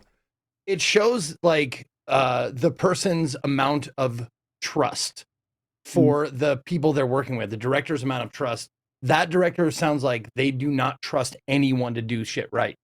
Yeah. And good directors will trust the actors to like give them a note and say like, this is more, you know, emotion, blah, blah, blah. Right. And well, it's communication, right? If you don't have those communication tools, you can't communicate with people. So maybe this is me always trying to think about like why he's ended up the way he has. Like maybe he's had so many bad experiences trying to communicate with an actor and not getting good performances. He's found that the best way for him to do it is to just tell them how to sound. Yeah. Which is a shame, but it makes more sense when you look at it that way. There's no really there's really no rapport to be had in that situation, is there? No, and it made me increasingly like clenched and like feeling bad at my job, which is not what you want to be feeling in a recording studio. But it happens. Like there's always a reason why people do that sort of thing. I see it as part of my job to help them understand and find better ways to communicate with actors, so that other people have better experiences after me, like helping that flow for the future. Yeah. Because all it takes is a good experience, and suddenly everybody, like, it stops feeling like work, right? It becomes a more creative way to you get a better product out of it. Yeah, absolutely. Yeah, for sure. Yeah. Now, I have a question that I've asked a few people before, and I love asking this one particular question because it's always, the answer is always so different. It's always so fascinating. No, you can't have a kidney. Well, but you got to ask sometime. No, the question is why though? Why can't you have a kidney? Yes, why? I got one left, Zeke. Oh, I made a bad bet. No, it's fine. That makes sense. Ask me a question. No, the question is, was there did someone ever say to you just a piece of advice or just something offhand or whatever, like a mentor or someone you trusted or whatever, just one thing that was just like a paradigm shift in your life, like that caused you to go like, holy shit, that sunk in, and now I'm going to remember that forever? Yeah. I never had a mentor or anything like that. That would have been nice. Wouldn't that be great? Yeah. Aside from like get therapy, that's the best mentoring advice I could ever give anybody. Like just get comfortable with who you are. The best piece of advice anybody ever gave me when I was like kind of halfway on my journey from there to here is when you're auditioning for something, it's not a test. They want you to be the person that they want to cast. Because then they can be like, done, let's go for coffee. Like that part of their job is done. They want you to be amazing. They're not trying to trip you up. They're not trying to prove that you're the bad person to be in that slot and they should have picked someone else. Like they want you to be phenomenal. So just play with them. Don't think that you're being judged. And the second somebody said that, I was like, of course, I need to think like them, not like me. I got to be honest, Amelia, you saying that as the narrator of BG3 just fucked me up. Because now I'm thinking like, shit, they're not all out to get me. The narrator's right. Some of them are. You have to roll a perception check to see whether you can tell who those people are. Dude, JP after the show is going to be the meme of the guy just staring in the field, staring at the wall, sitting down, staring at the floor. Yeah, Max is going to see me just down the middle of the street, just like... Just looking up at the sun. Yeah. Oh man, no, that's Amelia succeeded in the mind check. It's very sound advice. It's a much healthier way to approach, I think, situations in life. Instead of they're out to get me, they're out to help me. They're out to see success. Yeah. It's not just useful for acting, right? I used to help train and assess people who worked in sales and customer service for Porsche. Which I refuse to call Porsche because they're not paying me anymore. Thank you for that. Fair. And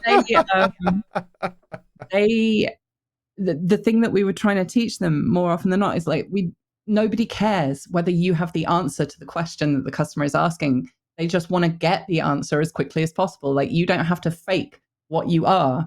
If they're like, hey, here's my question, and you don't know it, just be like, 2 seconds, I'll find out for you, and then find out and tell them. That's it. It's just as applicable for conversations with people. Like they're not testing you. This isn't a trick. They just want to have a conversation with you, an actual person. You are not a route to them getting something or feeling something. They just want to actually connect. If you don't connect with somebody, that's when you become functional to them. Wait, according to this, I don't know if I've ever had a normal conversation in my life. What is a real person? So we've never I've never had this. Do the three of us need to like pay you for this therapy session? I know, yeah. Today's show, like, dude, we're not only getting therapy from the narrator of BG3. Like, we should be paying her per word right now. Oh my god. Yeah. Oh my god. Wow. Oh, I'm happy to be need a having a couch. conversation with humans. To be honest. I'm reading you off a spreadsheet. I assume, as far as I'm aware, I could still be in a recording studio and I've just lost my mind. That's true. You know? Yeah. AI's crazy these Okay, days. hold on, You know, hold on. It's true.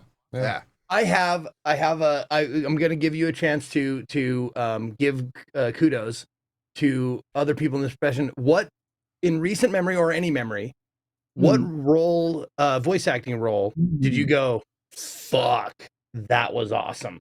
Ooh, oh, that's a tricky one. There are some going on at the moment that I know about that I can't talk about. You're doing it. You're doing Talk it. about them. But, Maybe a little bit. Hinted them. oh, No hints. No NDA. No, I breach. know. We're not I going to be in don't an IGN article because Amelia Tyler decided to break an NDA code. Sorry. There. I mean, Amelia's immediately like, that's right. Hades 3. Oh, excuse me. Oh, I'm so sorry. Oh. Honestly, like, for me, it is partly a performance and it's partly like who the person is inside, and that's where it becomes tricky because I don't ever want to shout out performance when I don't know that person not personally, but like do you know what I mean? There are a lot of people who seem like one thing and then they turn out to not be that thing. Sure. So that's tricky in the entertainment industry. Yeah. You're also good at acting. Right. What I really loved, and this was before BG3 was even like a whisper on the wind, I absolutely love the narration in What Remains of Edith Finch. That's one of my favorite games of the time. Like, she's great. That's phenomenal. Like, anybody in The Last of Us is phenomenal. Disco Elysium was a whole different brand of cool. Good call. Yeah.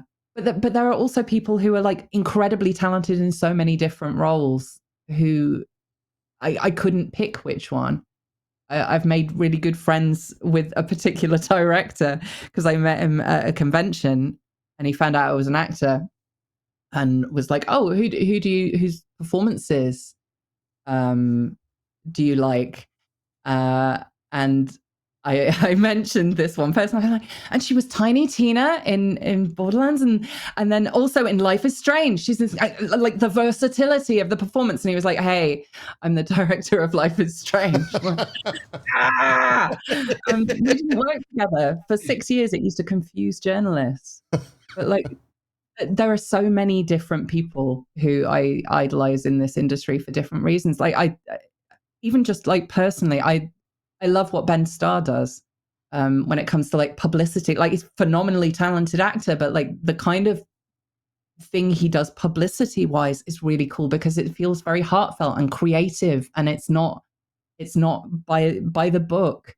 Yeah. He's always it's that thing I was saying earlier, right? About always wanting to provide something. He provides entertainment. He helps bring people up the ladder. He helps like highlight the games he's in rather than being like, "It's me." But I mean, sometimes he's on a fridge or dressed like a clown at the BAFTAs. But it's stuff like that, right? I think games companies are slowly realizing that they can make use of us in different ways. Right. You know, like they've got these people who are weirdly good at communicating with people and quite charismatic a lot of the time, and maybe we could use that to highlight our game. Whereas before, I think we were kept very separate. There were the devs and the actors, and never the twain shall meet. And in fact, a lot of the time, you know, we don't work with other actors in our sessions, so it's hard until the game comes out to know whether you do rate someone's performance or not.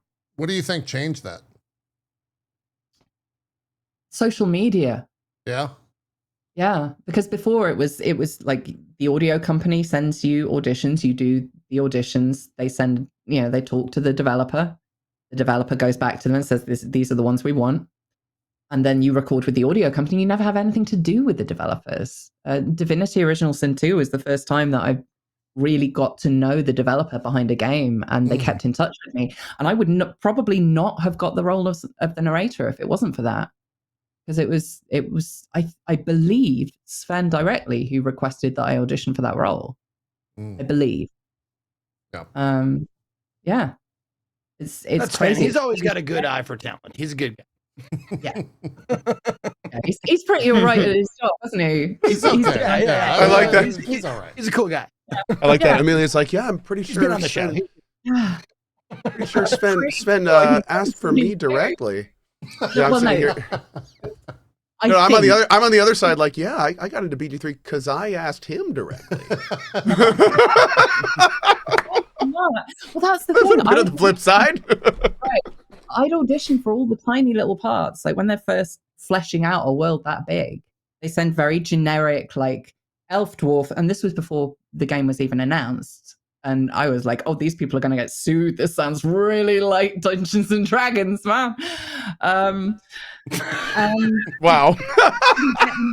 Scarily close. Yeah, I didn't get anything in that. And then the, early access, the very first form of early access came out. And I was like, oh, I don't get to be in it. Oh, well. And then they brought the narrator in and I got to audition again. But it wouldn't have happened if it wasn't for that. Very cool. It's crazy how things work out. Okay. Got a bit of a segue question. Oh, go ahead, Zeke. No, if it's a segue, if it's related, mine is kind of on a different tangent. So go ahead. You okay, first. Voice acting related. I would love to hear, because there was like like Ben Starr was in, and honestly, we don't really get to hear a lot from these guys, but I think a lot in our communities really like them. What was it like working with Digital Extremes? I was gonna bring up Warframe. So good. Oh my god, one of my favorite recording experiences of all time. Yeah, really? They are. Yeah, they're a phenomenal company to work for, and I start feeling like a broken record because I have been very, very lucky. I've worked with Digital Extremes, Supergiant, and Larian. 3 big companies doing incredible work. Good track record. That's a good record. Yeah. Yeah, right. But it's lucky because most companies aren't like that. But they don't have shareholders going, "Hey, put microtransactions in all your stuff, please." They're just going, "Hey, the game will be done when it's done, and we'll do what we want. Thank you. Just wait." And it turns out that they're phenomenal games. Digital Extremes, they are so creative and weird and outside the box and supportive. I'm not getting paid to say this, I swear to God, but it's been amazing. And I got to work on that character. And my writer, Adrian Bott, he got in my head like no writer has ever done before. I did the first recording session for Eleanor, and then when that was over, he went away and used my voice to write those scripts. So we quickly developed this very very creative, very like intense way of working together in those sessions. It was so much fun. But he's captured my voice so well that now if you play the Kim system, so it's like the text messaging part of the dating in that game, I'd never read those before until after the game came out, and I sat on my couch and read them, like sight read them, and I didn't make a single mistake. And it wasn't because I'm good at my job, it's because he had captured my voice so perfectly it sounded like it was coming out of my head fresh. Wow. He's incredible. They're all so good, and using actors in ways that I don't think developers have been brave enough to do before. And I got to play 2 parts in that one, which was really cool. So I've been recording Eleanor. No. Okay. You know the infested apes in the zoo scene that you have to murder, that are like Death Metal Planet of the Apes. I'm all of them. So we JP, can you find a clip? Yeah, I'll Google Death Metal Apes Warframe. Let's see what comes up. I'm pretty sure that's a band out of Portland, so you're gonna need to get through that first. No, I got to the recording session and they were like, "Hey, there's this this thing. We think it would be cool if you could be both of them. We don't know if you could do this or not, but it would be cool if you want to give it a go." And I'm like, "Yeah, I've never done anything like that." Okay, so it's Death Metal Planet, but like, so they're infested. They're zoo animals. but they're learning how to speak, but not with human vocal cords, and you want it to sound like messed up. Okay, so you kind of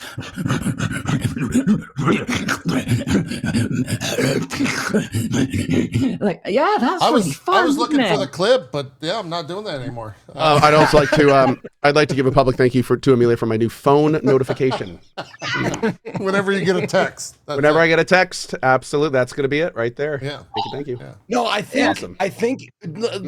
correct me if I'm wrong, but I think that's you drew on your experience of the naked sweaty booth you get out, and that's the sound you made. So you drew off of that experience to make those ape noises. Zeke's still on that. He's still on that. Hey, He'll always be on that. here's the thing. It is wild how much that just sounded like exactly that scene, so we're good. Like that would have been perfect. Like, right. She could have voice acted Jim Carrey in that movie as of now. very, very different kinks slammed together. Oh, Jesus Christ. Yeah. Stuff like that, like getting to play. Oh, this is my friend thing. Like, I was raised to be very prim and proper. That's what my mother wanted for me, and it did not go well for her. That's not how I've ended up. And so I take a huge amount of joy in getting to just play and be ugly and weird. And like, I love doing battle shouts for games. I love playing characters who are not put together, who are not pretty, who are not conventional. I like to get to play with all that. It's fun. Yeah, that makes sense.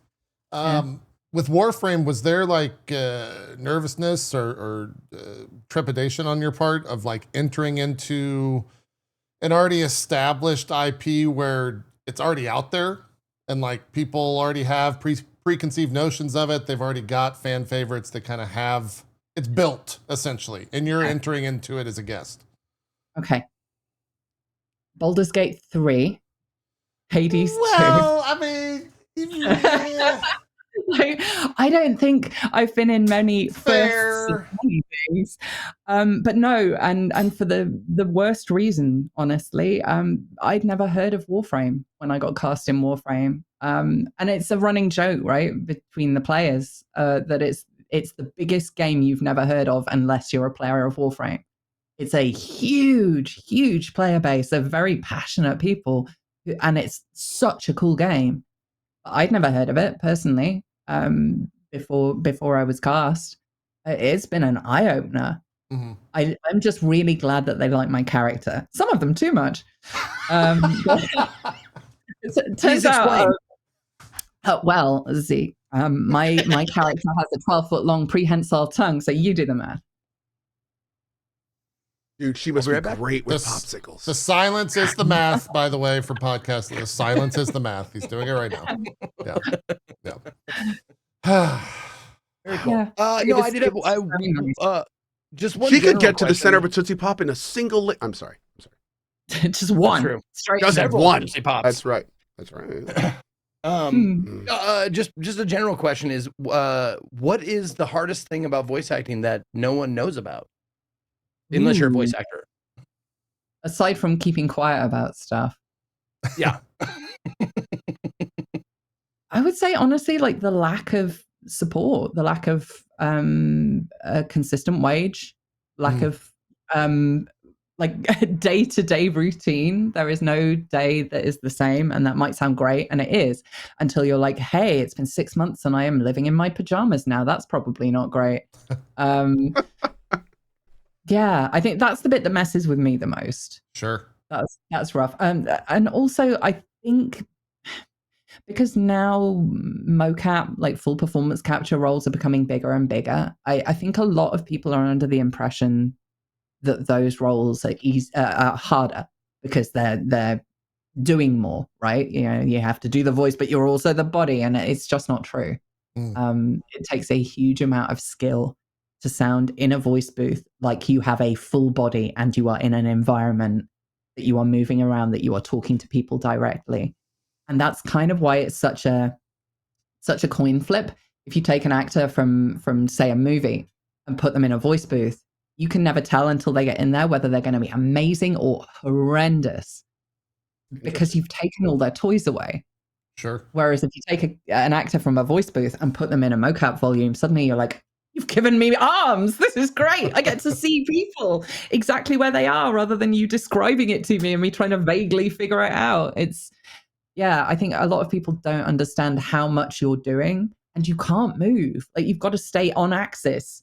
We end up like those videos of owls where you can rotate them in various directions. Like we end up like that, trying to get kind of physicality in, but never come off mic. It's weird. It's a weird job. And it's very isolating. So I guess that, like, if you like what we do, say it publicly. It might lead to us getting more jobs and things, because we don't get paid a wage. We don't get residuals. It's not like movies, right? We don't get that. So we get our hourly rate, and that's it. Done. It might be a I guess topic we steer away from, or it's too big to just jump into on a random question. But like, is that getting better? Nope. It's not changing at all. Is it getting worse? Yeah. No. I suppose when you look at it, like where it's come from, like the movie and stage, that kind of thing, that was always an entertainment industry, right? And it's become increasingly technical. Right. Whereas video games was a tech industry that has become an entertainment industry. So there are a lot of hang-ups from those origins. Like up until recently, there weren't even actors in them. It was all the tech. Right. So we're coming at it from that point of view.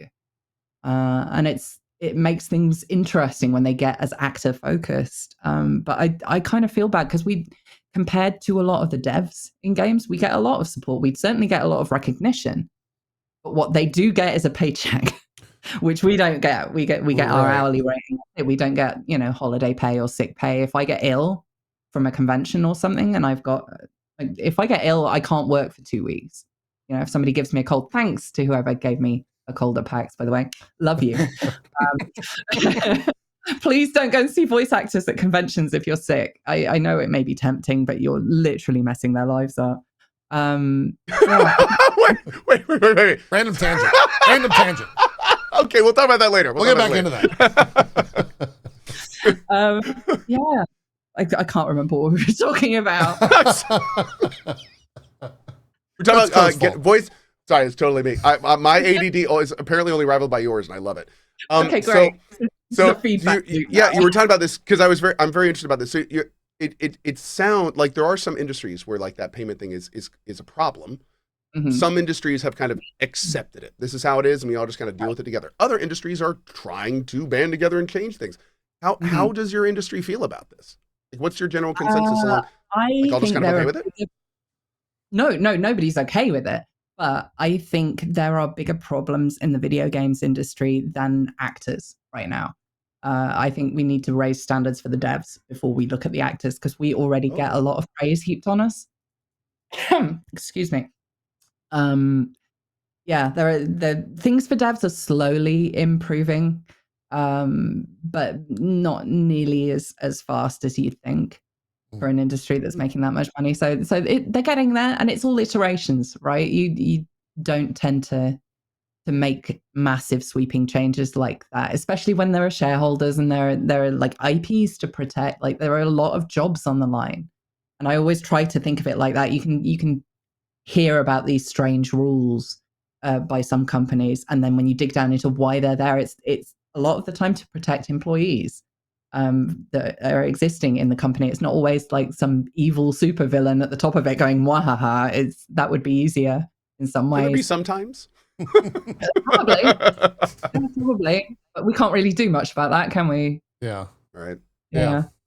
So I would say that it's slowly starting to improve, but the best way that we can deal with that and like support that is vote with our feet, vote with our wallets, like play the games and give publicity to the games that we know are made by good people who treat their workers well, who treat their actors well, who don't use AI, stuff like that.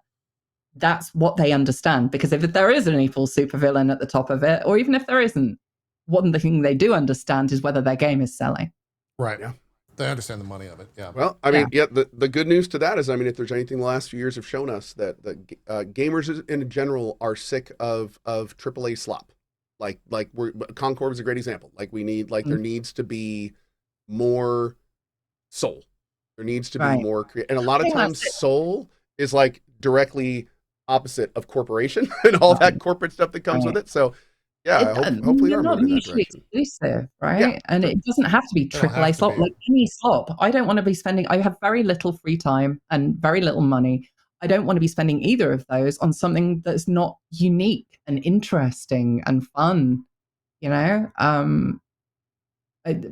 Putting a bit more thought into what you want to do with your game to make it unique and thought-provoking.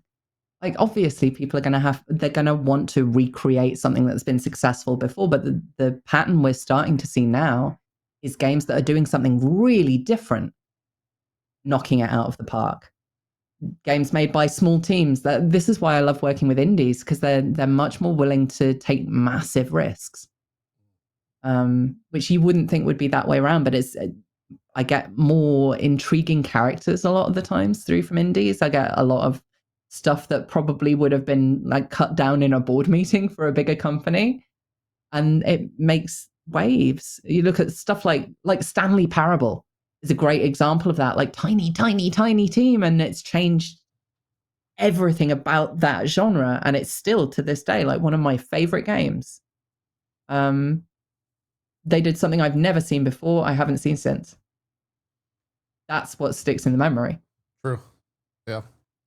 Does it, when it comes to like a job coming across your inbox, do you have, you said you like working with indies. Do you have like preconceived notions that you carry from job to job, where if it's AAA in your inbox, you're like, oh, that means I'm going to have to do X, Y, or Z, or like the pay might be better with that compared to it. Like it, how does that factor into the roles you take, I guess, ultimately is where the question's going? The roles I take. Yeah. Oh, you're crediting me with a lot more power and money in my... I was going to say, like... Yeah, no, I mean, that might answer the question in itself, yeah. Right, yeah. Like the majority, occasionally I have turned down a role, once actually in a recording session, because it turned out that the character was not white. That I've turned down. Which really annoyed a couple of people, because I hadn't been told until they were like, hey, do you want to see your character art? And this is a black woman. Nope, that is a role for a black woman. Please find one of those and cast her. Thank you. That's wild to hear. Yeah, like that's some people still haven't got the memo. Yeah. About that. We're getting there slowly, but just occasionally. But more often than not, no, I will take a role if I get it. I try not to have any preconceived notions about anybody in any way during anything, because that's a great way to like miss something that's actually obviously being said to you. Right. You know, so I just come into everything fresh. I treat everybody the same, or at least I try to, and just let them tell me who they are. Yeah. Yeah. As a small note. Go ahead, please finish. No, if they'd come to me like, if Warframe had come to me and been like, we are this, be scared, and also audition, like I would have been nervous to audition, right? Whereas they were just like, hey, here's this character brief. And I went, oh no. Because if you fall in love with a character brief at the audition stage, like 9 times out of 10, you're not going to get that part, and you're just going to end up crying about it into your cereal. They provided me with a character that I couldn't stop thinking about. That was it. And then I found out who they were. That's a much preferred way of working for me. Yeah. Kind of the dream in a lot of ways. Yeah. Yeah, Ko, you had a question? Or a comment? So I just want to say how amazingly surreal it was. So even though I'm broadcasting with you on the show, JP, I run it from my channel, and my channel has notifications and combos that go off in chat. Mm-hmm. So I was the only one that heard, as Amelia was talking about her role selection, my chat started clapping, and then I hear Amelia in my headphone goes, applause, please, as she's talking. And I'm just like, this is Oh man. I just want to thank you. Soundbite in your channel, Ko? So Amelia recorded a bunch of voice lines for the channel. Yeah, so he has OBS open. And so basically, so people in my chat, like if a lot of people do the clap emote, then it'll play a voice line. Like there's one from Ben Starr, Amelia, Elias Texas. So it just happened to pick Amelia's randomly while they were clapping for Amelia. Yeah. And that was ages back. That was a few years back now. That was a long time ago. Yeah. Yep. I just want to thank you, by the way, because of what my life is and the fact that I'll be honest, I am not very good at a lot of games. I did not have a console growing up. These are little atrophied pork scratchings. I don't know how to use a lot of controllers. And I don't have the time to learn. So a lot of the games that I'm in, just because I'm in a lot of plot-heavy games, I experience for the first time watching co-stream them. And I chose you specifically because you deep dive into stuff and you give attention to all the little parts of a game. So I get to experience more of the game. You have been invaluable in my education about what the hell I am in every single time. I am honored to be your lens for gaming. Thank you. So there's no higher honor for me. It brings back around a question that I had earlier was, do you have, I haven't been in a lot of things, but I've been in a couple like student films and, commercial auditions and that kind of thing. Do you have trouble watching yourself or listening to yourself? Yes. Oh, good question. Yes. Yeah, always. I've got pretty bad body dysmorphia. I'm my own worst critic, so I will always be critical of stuff like that. I think that's part of being a performer a lot of the time. If you're one of those weird people who watches themselves and goes, "I'm great, I love me. More people should give me money." Like that's the way it should be, though, right? Like studied. Zeke, but confidence is good, right? No, I'm the same exact way. I look know at myself like, because I run highlights like right before I stream every day, like a 10-minute highlight video or whatever, just to get people in. And I sit there and I'm like, I have my headphones on. I'm like, all right, let's start the stream. Play the highlight video, and I hear myself talking. I'm like, no, I can't do it. But what I'm saying is, shouldn't it be more like, yay me? Like, wouldn't I wish I was more like that? The goal, right? That's the goal of therapy. When you win therapy, you get to listen to yourself and not be you can win. The real trick is finding that balance.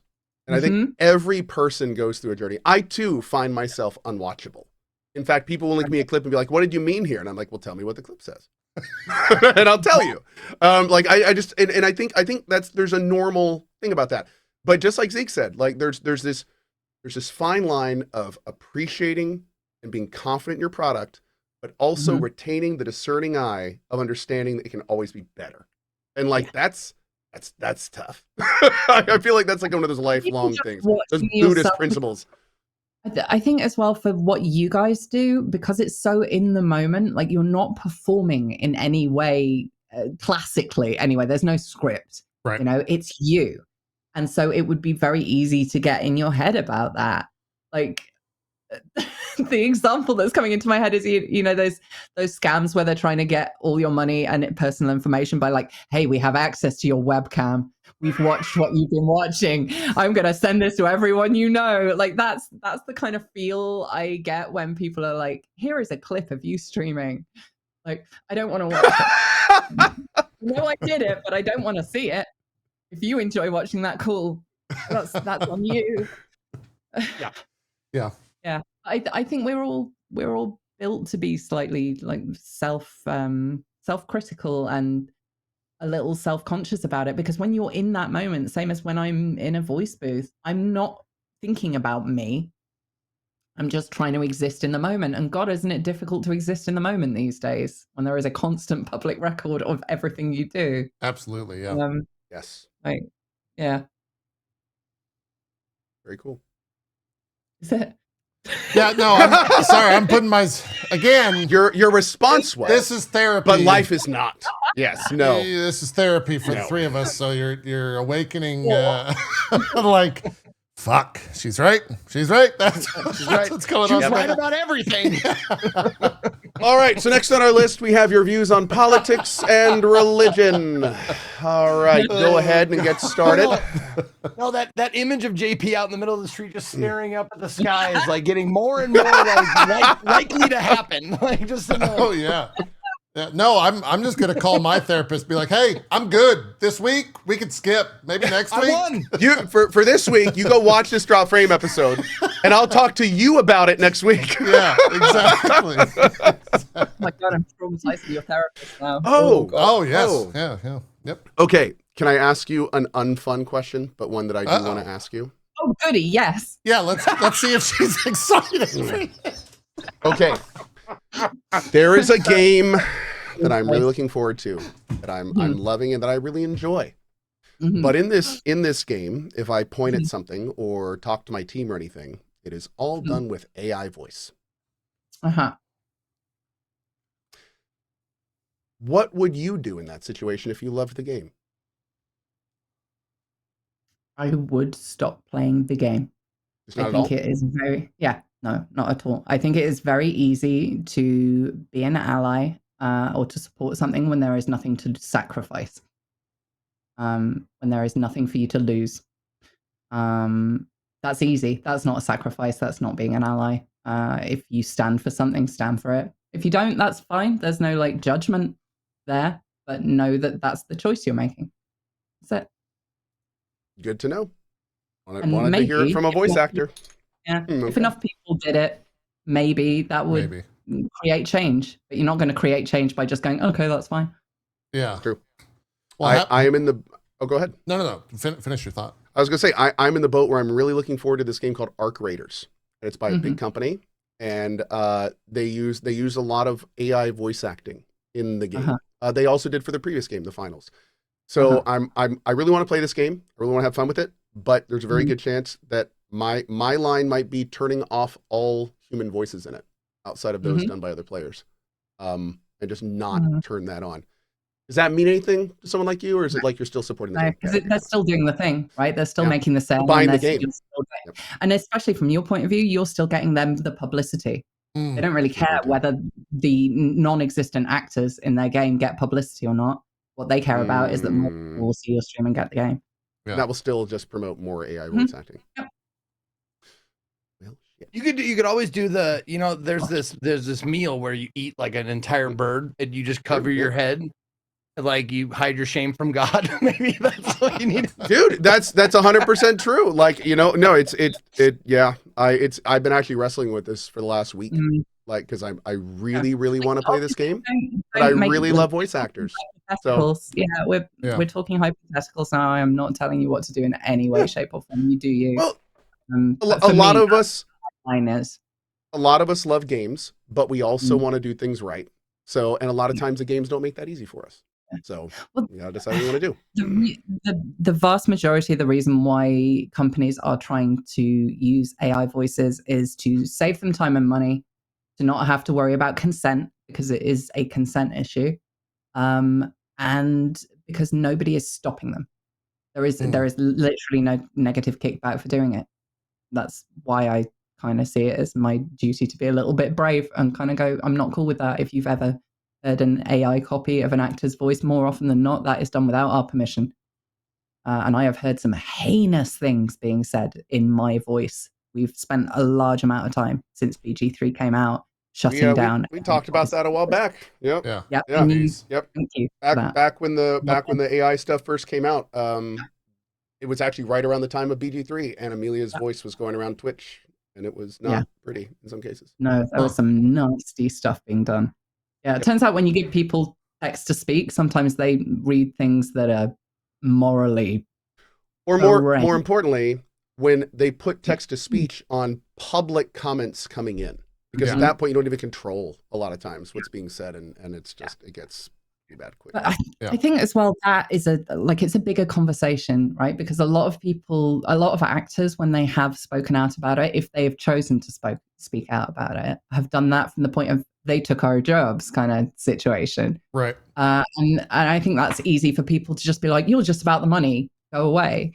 For me, that's not the issue. Like, yeah, it sucks because a lot of people coming up through the industry use the lower paying jobs as the way of honing their craft so they can get better at what they do. And it's making it harder and harder for us to, like, we don't get paid a lot anyway, but it's making it harder and harder to actually see this as a viable career long term.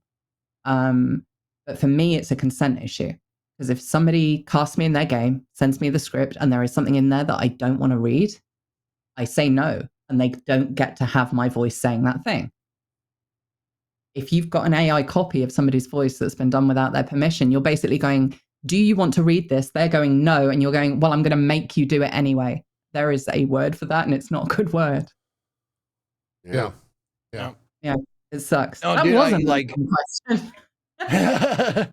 I absolutely it's since I do a lot of indie games, it has become a disgusting minefield, especially with low budget games, because it's rampant. It is so rampant, especially in indies, because it's so cheap that like I've had to like change my moral stance on it as the more prevalent it's gotten. Because like, oh, you know, a couple of games here and there, it's like, oh, it's funny, they're doing AI voices, it's doing AI music, like, ha ha ha, we all have a good laugh. And now it's becoming like, oh fuck, it's becoming real because people are actually, you know, losing jobs and shit. And people are the first people, like my chat is the first to go like, this is AI. I'm like, God damn it, this looks like a good game. And you gotta just like, you gotta figure out where you stand. You just gotta be like, all right, Alt F4, refund, next game. Fucking sucks. Somebody asked a question in chat. No. I don't want to give myself too much credit. I just started doing that. but I haven't done it the whole time. I'm not expecting you to be perfect. That's the thing that I think causes a lot of argument between people, like expecting someone to be absolute perfection at all times. Like, this is a learning process. We didn't know 5 years ago that this is where it was going to end up. Like, all I can judge anyone on is how they're acting like right now. Like, where do you decide that your choices are? And it's fine if you decide they're somewhere else. Like, this is just where my line is. Yeah, everyone's got a different line. Yeah, that's the like, lines lead to somewhere, right? And I think it's important for us to think about where that is, right? Constantly have to reevaluate where that line is. Like, for instance, someone just asked a great question. Oh, dude. I mean, someone asked a great question in chat. If a dev had their entire team record their voice and then only use the voices of their team via AI for the voice acting in the game, is that fine? The fact that you didn't have like an immediate answer, that's what I hate about this. You know, like that's it's like, because they're not at that point, they would have done it themselves, but they weren't good enough to do it themselves. So they had to use AI to make it better. Like, is that why not just hire an actor? Like, this, we're not expensive. We're really not. Like, at that point, what are you leading to? I think that's the no. It's a good point. That's a good point. Like, where is this line that I'm drawing leading towards?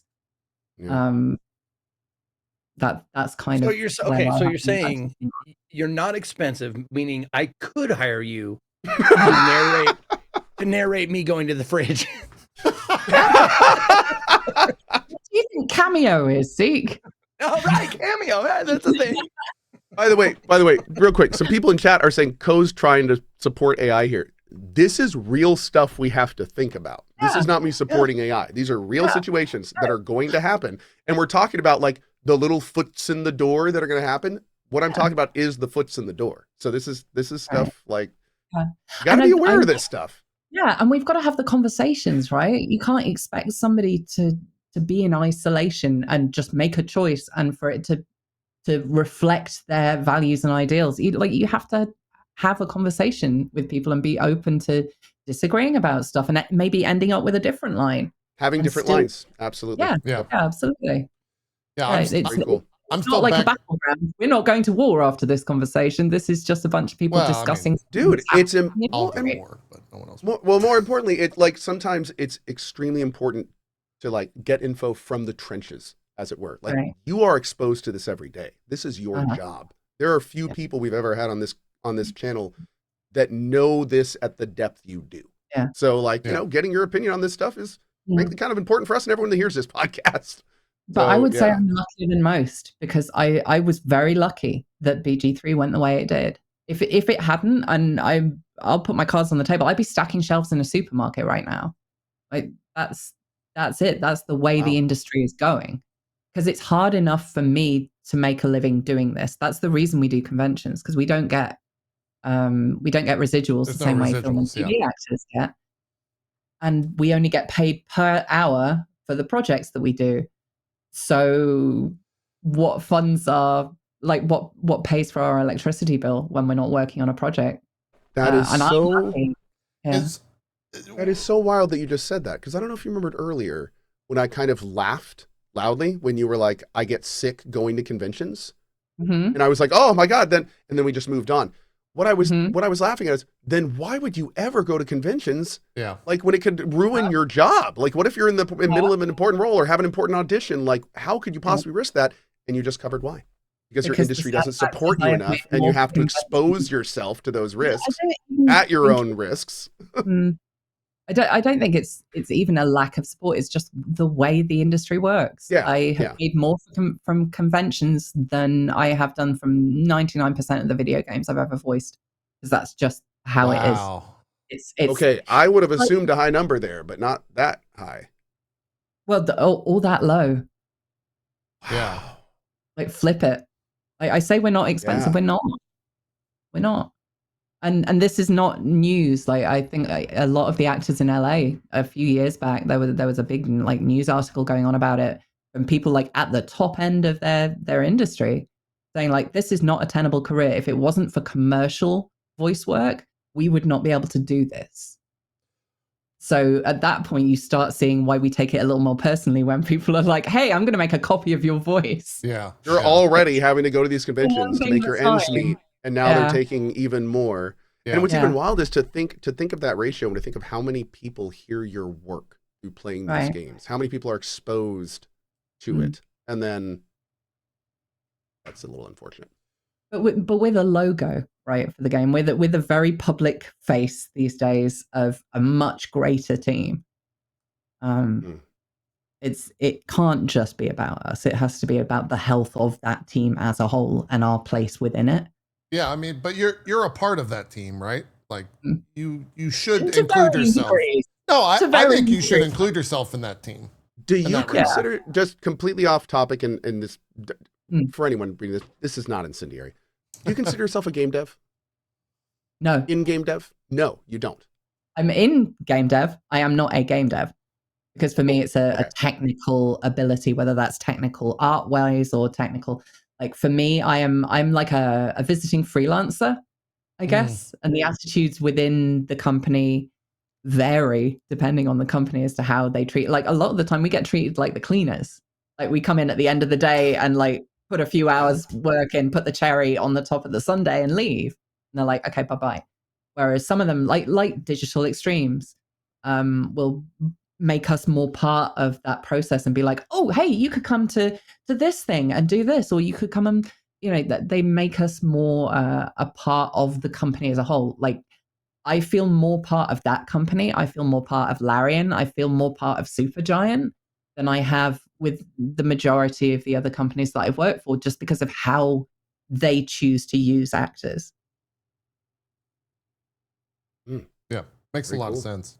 I'm to trying think. As Kat is saying, yes, DE based as always. DE based, well Like you wouldn't believe, and you can tell walking through their offices as well. Everyone is happy. That's a good. Yeah. I had the pleasure to have dinner with Reb a couple of years back, and great. Within like 10 minutes of that dinner, I was just like, "That must be a good company."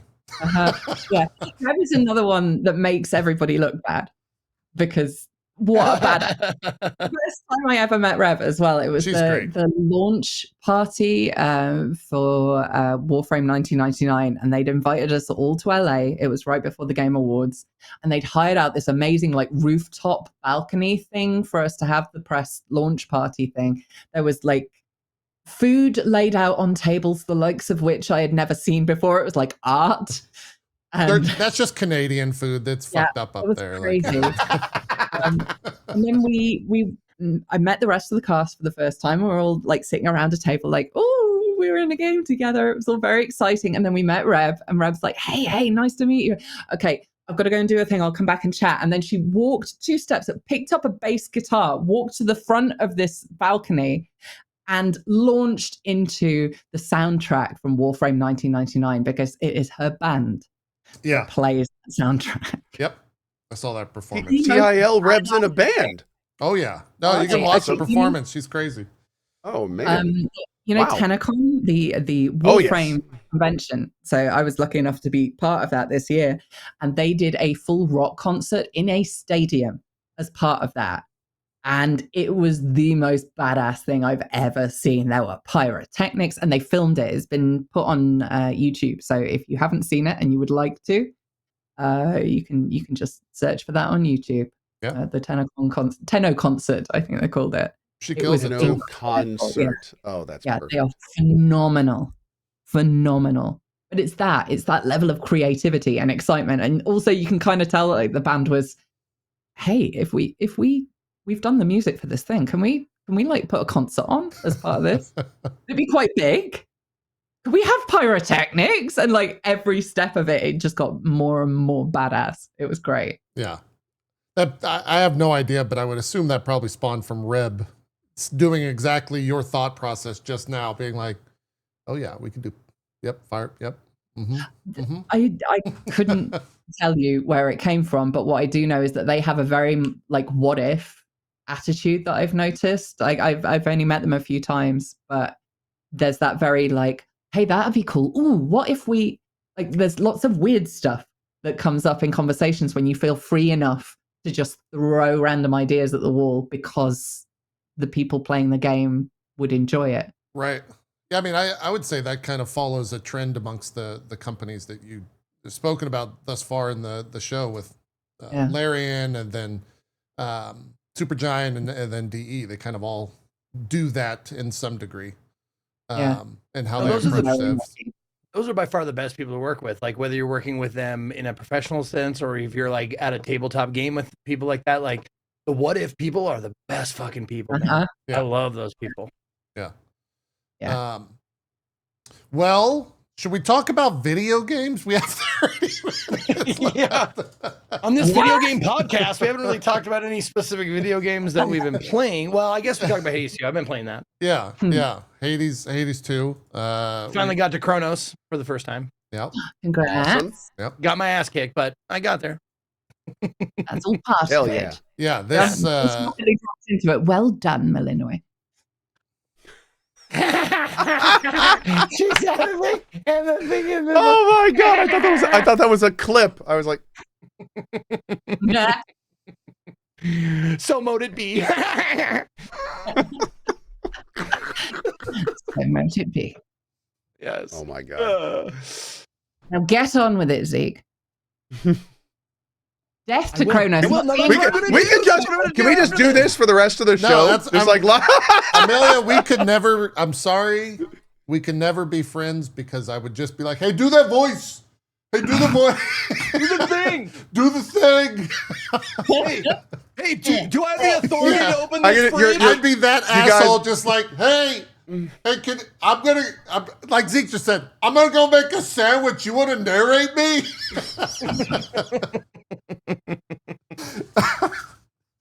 Oh god, yeah. I like people. I like giving people shit in character. It's fun. It's my favorite thing. Yes, the unprompted's the best. Yeah. To Chronos, not tea and crumpets with Chronos. Come on, Zeke. Get on with it. Yeah, this is the next 30 minutes. I'm sorry, you're just gonna okay. About other games. About things. I was gonna say, narrate those cats, Amelia. You do the thing. You narrate the cats. I'm on the clock. I'm having water. Oh god, yeah. Ko, you're the farthest, I think, in Hades, but because of the onslaught of October, I think all of us have kind of put it down, and we'll revisit it at one point. I got to a stopping point, which is the only reason I could possibly stop playing that game. Yeah, I rolled credits, which is 60% through the game, maybe. I mean, it's hard to tell, but I do have a lot more to go. Yeah, I know, right? My lord. Yeah, I was talking with Zeke prior to the show, and I guess it would be spoiler territory, but we'll say I completed the southern portion of the game. Completed, let's say, in air quotes. And for whatever reason, my brain was like, next game. When it's not really the case at all. There's no credits that roll. It's just like the thing happens and my brain is like, all right, you're done. Good job. Go to the next one. And so I need to revisit. But yeah, I'll tell you this. That's Okay. my Hades 2. My opinion on the game. What? Somebody just said in chat, does Ko know that the Hades ending is being patched? Do I need to do this soon? Oh. Oh. I don't know. Why are you smiling? Oh, more Why story. is she smiling? There's more Wait a story second. coming in the first patch, is what people are saying. Oh, okay. Yeah, they detailed some patch notes. Oh, they're adding stuff. Now, okay, so I think they're gonna be. Yeah, I don't think I'm gonna miss anything. Okay, cool. So No, if no, anything, no. maybe I should I wait for that? Oh God, now I don't know. Okay. Anyway, we'll see. I'll look into this more later. Yeah. No, just to speak to the gameplay of it, like I immediately took to Hades 1 and the weapons, specifically the weapons. In Hades 1, I immediately took to like 2 or 3 of the weapons, and I'm like, okay, I can use these. I'm feeling it. Yada yada yada. It took me a while to get to a weapon that, like the last weapon that I unlocked. I'm like, oh my God, finally I have a weapon that's like can be my go-to. But for the first like few, it was just tough for me to I wasn't jiving with those weapons at all. Yeah. I was just like, okay, this one's powerful, but way too slow for me. This one's really fast and I love it, but it does barely any damage, like shit like that. And then I finally got like one of them, and I don't know if it's spoilers to like reveal, but like it's a skull. I'll just say it's a skull. And it really like clicked with me. I'm like, oh fuck. And my first run was my first time getting to Chronos. And I'm like, okay, finally. Like, cause it was, several hours into the game before I was like, man, I am not jiving with any of this shit.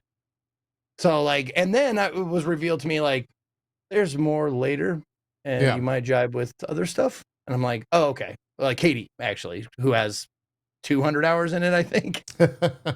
something of that ridiculous nature. Like she had like 150 in the beta or whatever it's called, the early access, and now she has another 50 or 200 in the 1.0. So he's like, just keep going.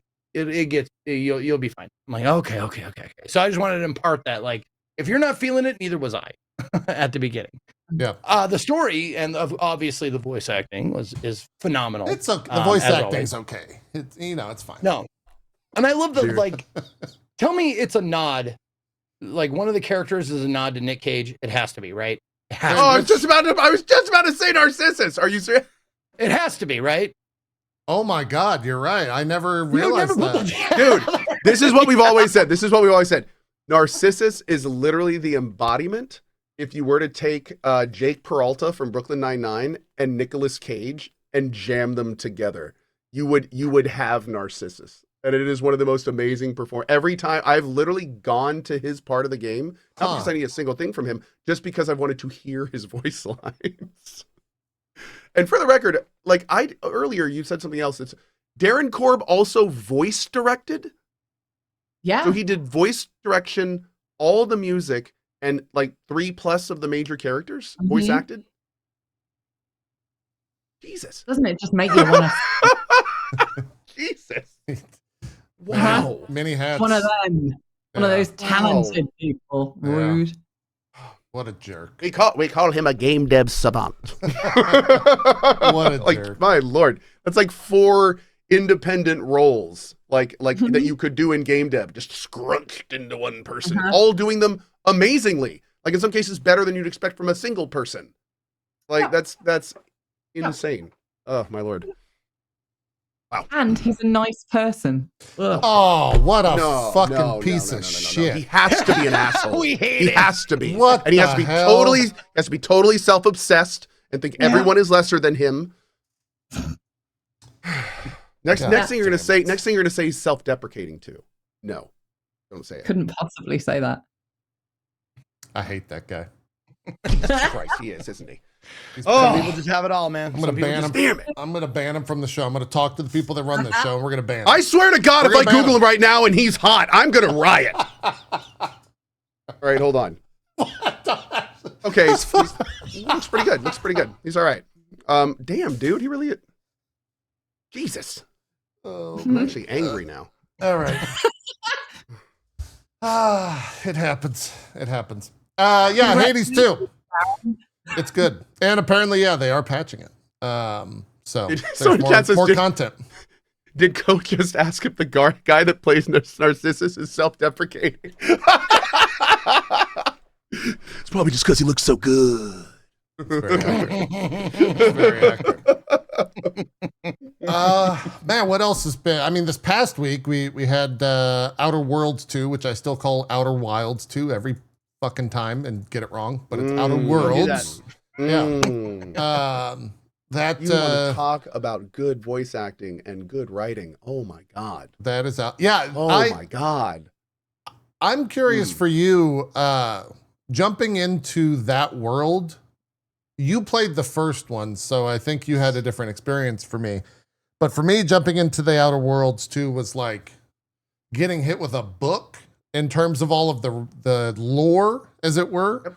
And it was almost kind of a wall that I wasn't able to permeate until like 5 or 6 hours had passed. And I was finally like, all right, when they say that, they mean that's what this org is. That's how that's how this works. Yeah, blah, blah, blah, blah, blah. It took me a while to like get fully safe, feel fine in the game and feel like I'm not just being overwhelmed with all of the information without question.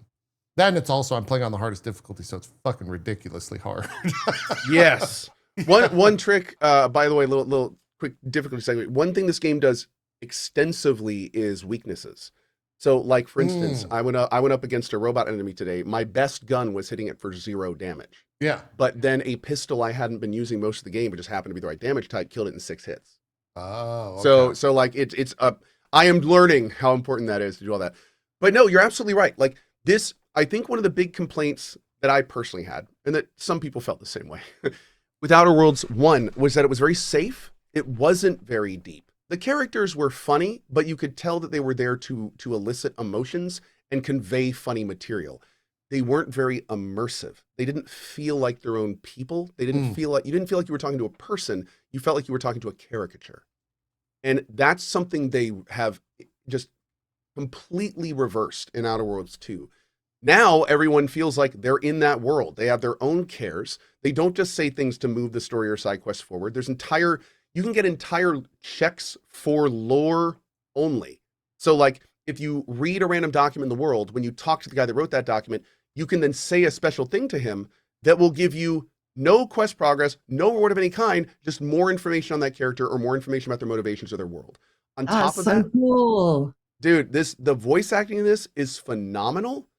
And the level of the writing, the vocabulary they use, the references that they make. It's very verbose. Yeah. Dude, this is a game made for adults. Like I would not have been able to play this game in my 20s and caught the same types of things that I'm getting from this game. The situations are more adult, the motivations are more adult. I got up to my first major like decision and was seriously like, shit.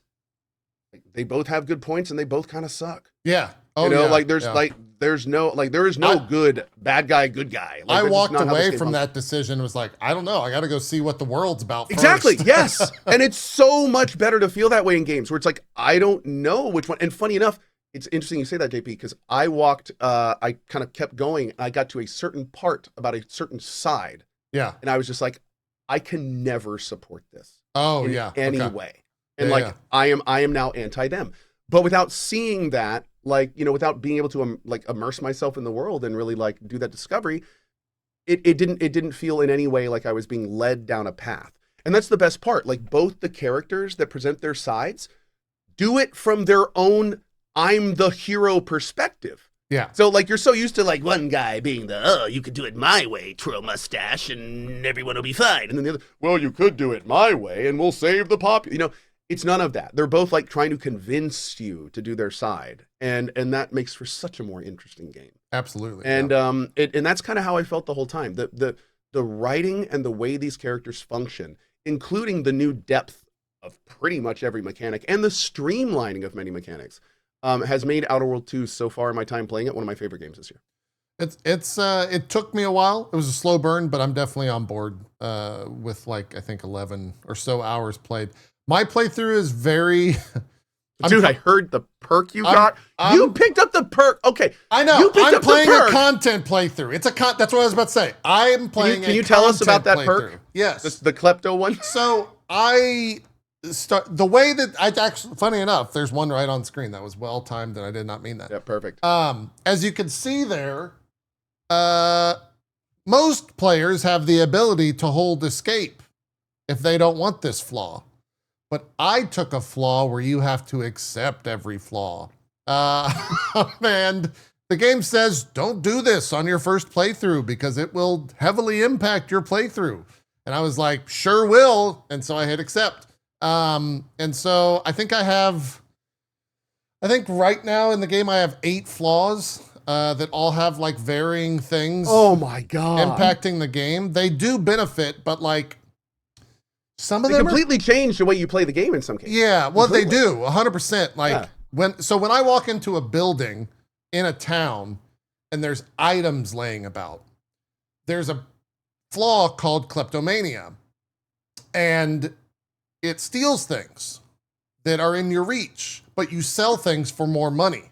And this happened them without your permission. Without your permission. So I just walk around, and if I see an NPC in the corner of a room and I see like items on either side, I have to ride a very thin line or the NPC will immediately like draw their gun, or I'll get a negative like faction oh my God, dude, hit or something because I steal right in front of them. So that's very much impacting the playthrough. There's one where, impacting. Yeah. There's one where, when I crouch, so like crouching is how you stealth. You go stealth basically, just like any other, Obsidian, Skyrim, whatever. When I crouch, my knees are creaky.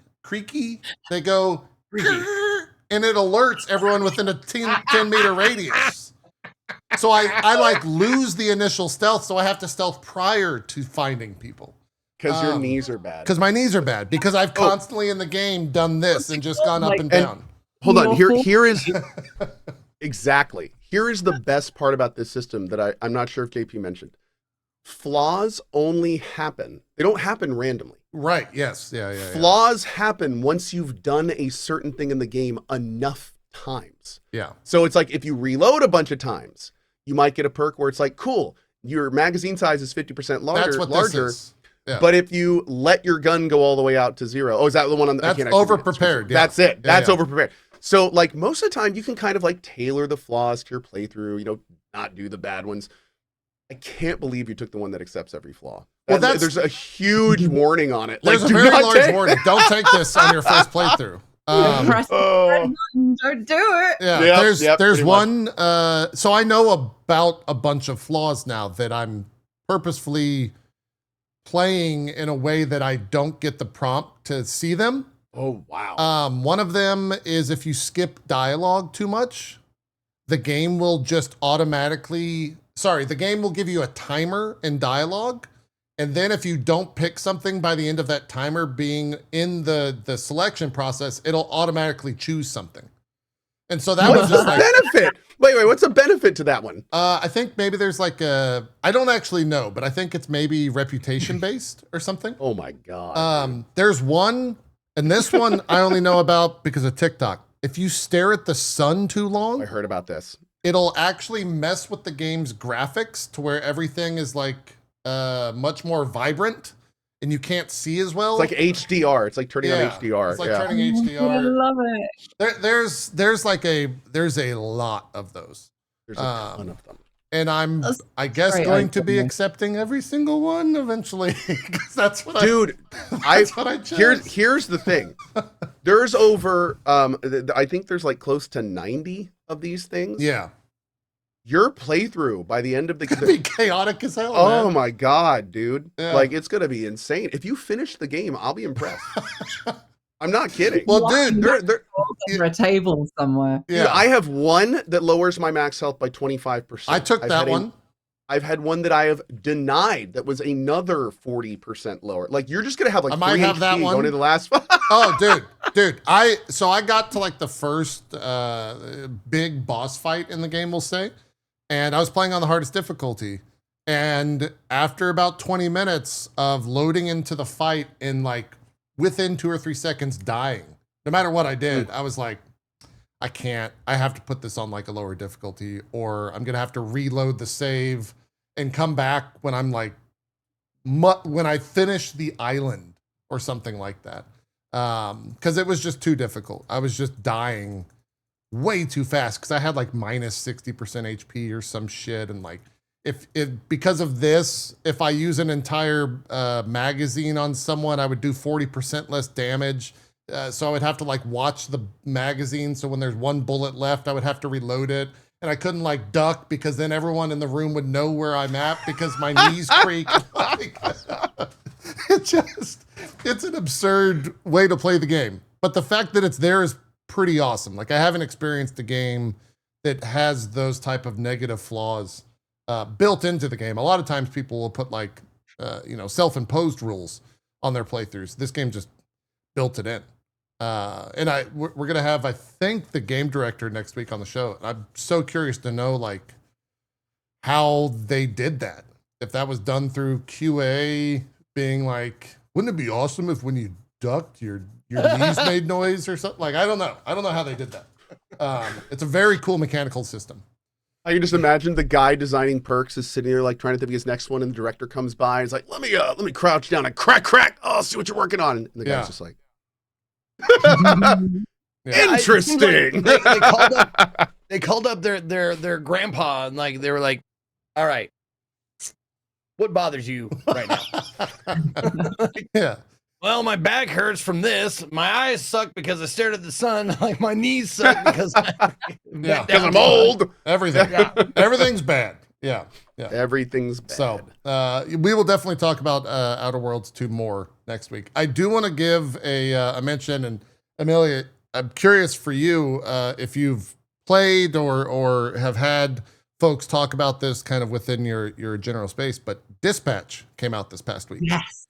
Dispatch, we played, Zeke and I played the demo for it during Steam Next Fest, I think like 6 months ago or something. It is like the Telltale formula. It's by former Telltale devs. But man, the writing and the voice acting in Dispatch is like 11 out of 10. It is phenomenal. There's only 2 episodes out right now. I think 8 episodes in total. Every 2 weeks, 2 episodes will be releasing every Wednesday, I believe. But it's like 2-ish hours or an hour 45 for the first 2 episodes. They could have made that like a full-on syndicated TV show. The level of writing is so well done. They kind of do some like stereotypical things. I'm hoping that they kind of like flip the script on some of the characters and the interactions between them, so it's not just expected. But that being said, awesome stuff. The first 2 episodes, highly recommend playing it if you haven't yet. I cannot wait. I haven't had time to play anything recently because life. I'm just getting to the tail end of like convention season and a whole bunch of work trips. So in 2 weeks, I will be able to stay at home and play some video games finally. And that is top of my list. I haven't played the demo, but I did see a couple of scenes from it, and all I needed was the trailer. Basically. And I was like, done. Yeah, that's the one I'm playing. Because I played the hell out of like I love Tales from the Borderlands and all the bunch of the old games back then. I cannot wait to see what they do with that in a modern setting, and every member of that cast sounded phenomenal. I cannot wait. Absolutely. No, I can't speak highly enough about it. So fun. I'm just like Hades 2. When I heard it was like it's coming out, I was like, oh, it's coming out early access. Oh, well, no, it's not early access. No. Hold on. Let me finish. Much like Hades 2 came out early access, and I was like, oh, okay, I'm gonna wait for 1.0, and I did. Same thing with Dispatch. It's like it's coming out episodically, and people are like, "Are you gonna play it? Are you gonna play it?" It's like I am. I'm going to play it, but I'm not going to play it episodically. I'm going to play it. I'm gonna binge it like a Netflix series when it comes all out, when it's all released. Then I will pick it up and play it all the way through. And it's really, really, since I played the demo, it's really, really hard not to jump in. Man, one of the things that like always bothered me slightly about Walking Dead was the game kind of had like a ebb and flow to it, where you'd have like a really high when it came to a decision that had to be made, or like the drama in the game was, you know, up to 11. And then it was like, all right, now we're going to slow things down. You're going to have more character. This never has that like break. It's just a steady, good line throughout all of it. It does have like some peaks, but then it goes right back down to like that good, comfy line. And the entire time is also just very funny. Like all of the lines are very, very funny. The last time we talked about this, Zeke mentioned the line when he sees a character and he says he looks like a black Einstein. And it's like one of the funniest things I've heard in games. And it comes out of nowhere when he says it. And that's just like the type of humor throughout the entire game. This guy's whole thing is that he walks up to the urinal and doesn't use his hands and then asks for a fist bump. And then you start having a conversation with this guy in the restroom. And he's like a coworker, so to speak. So it's great.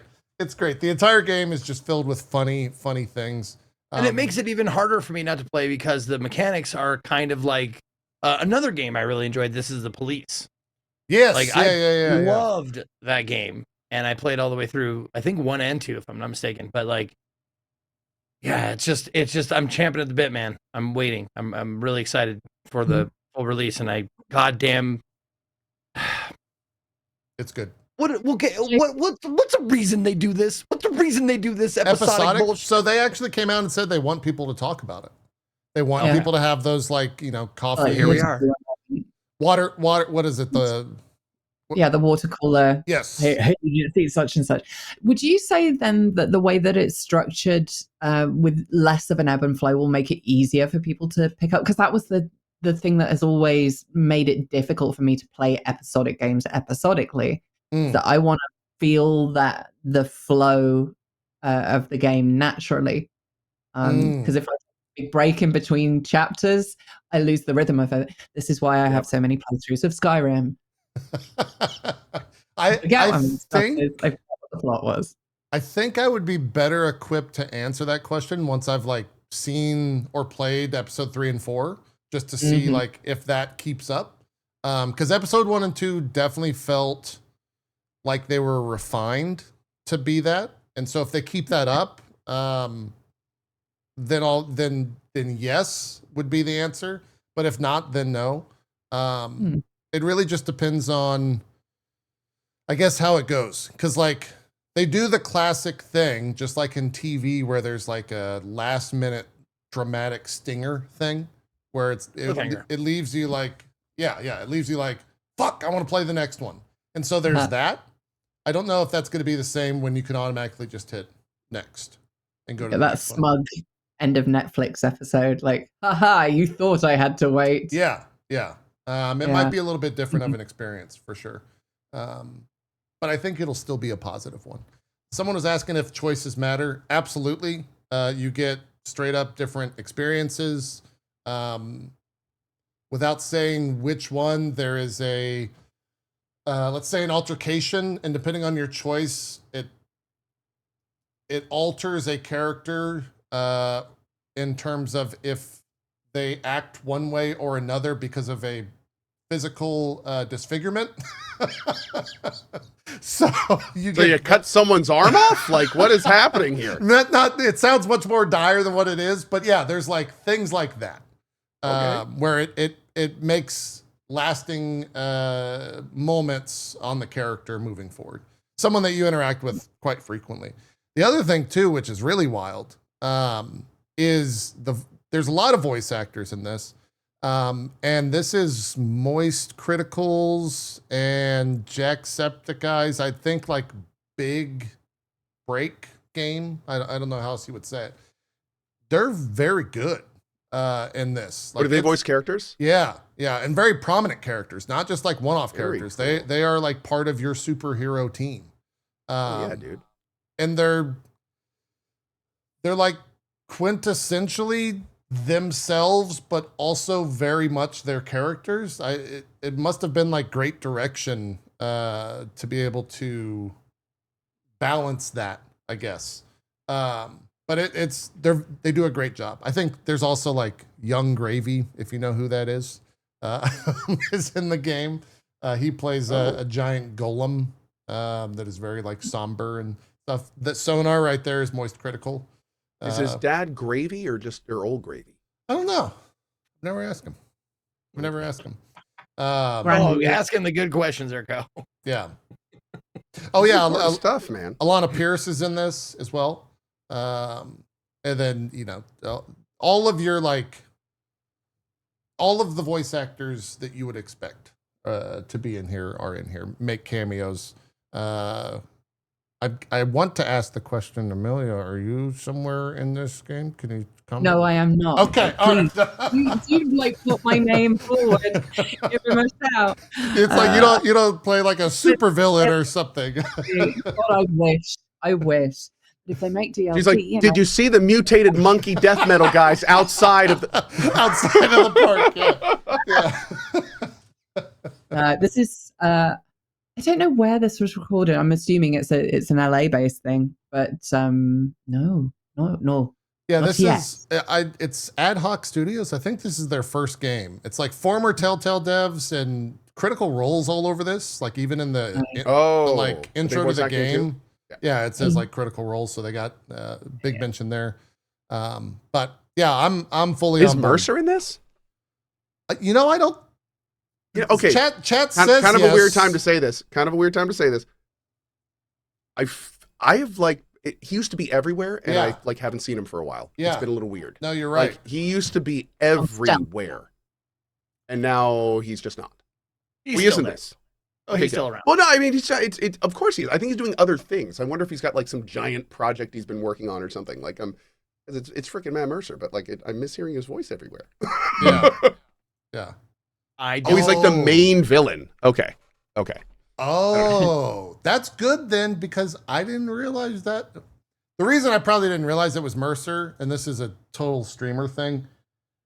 The villain in this game... dude, I thought you were talking about who's on the screen. I was like, that's Mercer? No. That's a lot of That's a direction. Okay. That's Young Gravy. I was mentioning. But the bad guy in this, and it's not a secret or anything, it's not spoiling. His name's Shroud. And as a streamer, the entire time I'm thinking like, oh, what? Like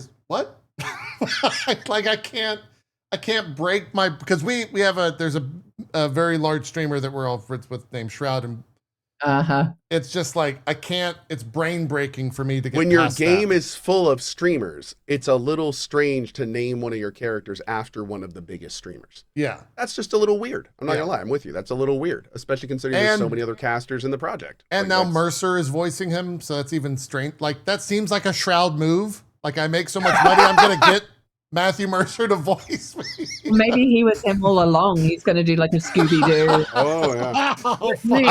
I could totally imagine them like contacting Shroud. Want to be in the game? Yeah, sure. He puts the phone down, picks up the other. Hey, Matt Mercer, what's your rate?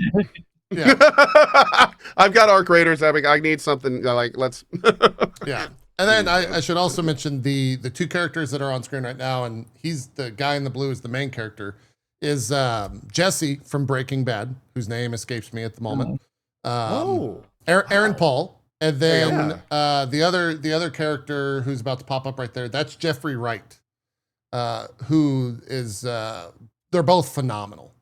They're both absolutely phenomenal. And Jeffrey Wright drops the F word. Man. Okay, he drops the. I heard that name. But he drops the F word like almost every other sentence, and it's hilarious. It's absolutely hilarious. So. Hopefully I've sold you all on Dispatch. Not that it needs it, because I think it's been sitting at the top of Steam's So how much gameplay is available currently? You said about 3 to 4 hours? No, barely. I would say barely 2. The episodes are kind of short. Like they don't have a break in the action. And like, do you recommend waiting for all of them?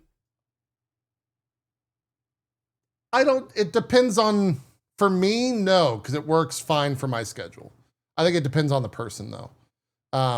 I actually enjoyed playing a game, funny enough, in 2025 for 2 hours and being like, all right, good. Let's move on. That like? Yeah. Because generally it's been like, here's a 40-hour session. Here's an 80-hour session. Yeah. I don't know what I'm gonna do yet. I might wait, but I also kind of really want to play this. It looks really good. It's if you got 2 hours, it's worth it, man. It's a hell of a thing. And like I said, they've been selling. I think they've been at the top of the Steam top seller list. Yeah, they're right behind Battlefield 6 right now, above Outer Worlds 2. So they're doing just fine. $27 on sale right now, $30 regular for Dispatch, and it's a hell of a thing. It's very good. And I would say you got 2 hours that you need to get rid of. You want a little bit of a break. Let me finish Hades 2 first, then we'll talk. Yeah. Yeah. It's very good. So I have to share this with you from my chat because I thought it took me way too long to get it. But Cagner from my chat said, they're all talking about Dispatch, but when are they going to mention the name of the game? Like this patch? Yeah. Yep. Oh. What was his name? So I can just keep him banned from my channel. I'm glad. Preliminary. Most of the time, I hate when people explain jokes, but I wouldn't have gotten it. So thank you for that. Yeah. You're welcome. Thank you for that. I appreciate that. You can PM me the name later. It's fine. Yeah, I'm not even streaming. I think that's the show. I think we're done. I think we've hit our 3-hour limit. Okay. Before we go, these I just wanted to mention demos because there was demo days. Oh, Steam Next Fest. So get your clipping out, or if you're old school, get your paper and pencil out. But these are I played a ton of fucking demos in 4 days, and these are the games that stood out for me. Ready? Here we go. Aether and Iron. Isla. Isla especially is really good. AILA. AILA, thank you. Yep. Confidential Killings. Crisol, CRISOL, Theater of Idols. Dead Format. Final Sentence, which is that typing BR, which is it's cooler than it has any right to be. Four Strike. The Last Caretaker. Lilith's Game, if you like chess. Marvel Cosmic Invasion, a fucking beat 'em up that reminds me of the old Marvel beat 'em ups. It's so good. Reanimal. Rubinite, which is a cool, like, if you like Fury, Furi, Furi. How are you gonna drop this list? Can we do this next week and actually talk about this? This is like, I need to talk about these, man. I gotta go. I gotta get it out of my system. Damn. The Seance of Blake Manor, Servant of the Lake, which is a Rusty Lake game. Shadow of the Road. Skate Story, which I did not expect to enjoy as much as it did, but that game has some depth on it. It's really cool. Okay. We definitely have to talk about these. Yeah. Yes. If you like absurd, weird, just fucking subversive shit, Tingus Goose is the name of the game. Tingus. Tingus. Writing that down. It's like my god, that is a new wow. It's a fucked up like Bill Plimpton cartoon game. It's fucking great. Oh yeah, that's my list. That's my list. Okay, fair enough. enough. Out of my system. We have the list. We need to talk about the list. Okay. Yeah. And then we need to talk about all the other stuff because there's so much news, so many games still to come. We're maybe even getting into the busiest week of October, though I feel like I've said that every week thus far in October. But luckily, November's a little bit of a break in terms of game releases. So let's wrap up the show. Amelia Tyler, thank you so much for coming on. It was an absolute blast to speak with you. Okay. You are welcome back anytime to narrate anything you would like. Only to narrate. And then check up on our psychological progress. Yeah, we'll do another check-in. We need a progress checkup later. Yeah. We'll do a little check-in in a few months. How about? Yeah, exactly. We'll do some shout-outs here. Then once Zeke and Co have shown you the ropes, Amelia, we'll let you do some shout-outs. But Zeke, why don't you start us off? What do you got going on? Where can people check you out? Sounds good. What's up, everybody? Thank you guys for watching. Thank you to Amelia for being here. So good to see you, my friend. Thank you to Co and JP for being my co-hosts every week. My name is Ezekiel III. You can find me at /Ezekiel_III on Twitch, Twitter, and YouTube, and Ezekiel III, all spelled out, on Instagram, TikTok, and Blue Sky. What am I doing? Well, I'm taking tomorrow off because I always take Mondays off, but I will be back on Tuesday for the if-then winner, their game choice, Silk Song. I am actually going to be checking out Silk Song on Tuesday. So if you want to come see my first taste of that game, come on out Tuesday. We'll see if I like it. Maybe I'll keep playing it. I don't have anything else scheduled for this week as far as like core games go. So like I left it open just in case Silksong really grabs me, you know, just in case. So that's what I got coming up. Thank you so much for watching. Awesome stuff. Co, what do you got going on? Where can we check you out? As always, a big thank you to JP and Zeke, and a super big thank you to Amelia Tyler. Thank you for taking the time to hang out with us. It was an absolute freaking pleasure. So much insight from an industry expert. As for me, I am playing more Outer Worlds 2. I've gotten like 10 hours into it over the last couple days. I'm absolutely loving it. I would play more tonight, but I am on kid duty, so I'll be back tomorrow for a whole lot of Outer World next week. Probably some cozy Hades, a couple curveballs. I think we may check out Farthest Frontier and maybe something else. And then, yeah, get ready for more fun as the week continues. So as always, thanks for watching. Thank you, Amelia, so much for your time, and I will see you guys next week. Fantastic stuff. Amelia, please let the people know where people check you out. What do you got going on? What's coming up? Hi, I'm Amelia Tyler. I do voices in stuff and things, and I'm sometimes just a regular human person. Thank you all for welcoming me on here. This has been really nice.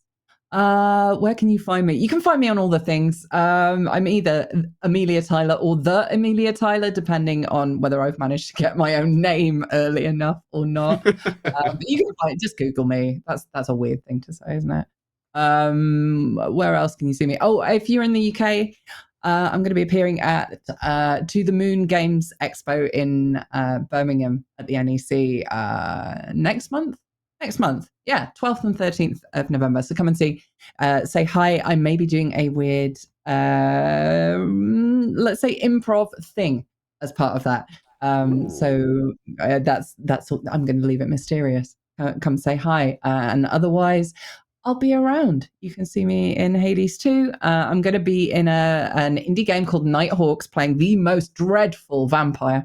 So if you, yeah. The demo for that just came out. I'm not in the demo, I don't think, ? But I am in the game proper, and it's given me a lot of joy playing that game the last couple of days. So yeah. Wait a second. So this Nighthawks game is fully voiced? Yeah. Well, fully. The narrator isn't voiced, but the characters are voiced. Oh, the character. Dude. Okay. Yeah. That's really good. I play a character with no redeeming features. She is awful. She's awful. It was real fun. So yeah, you will be able to meet me in that and a whole bunch of other things I'm not allowed to talk about yet.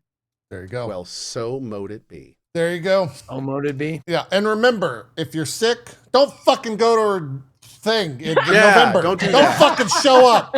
They got to make their money. Don't be a dick. Fucking do it.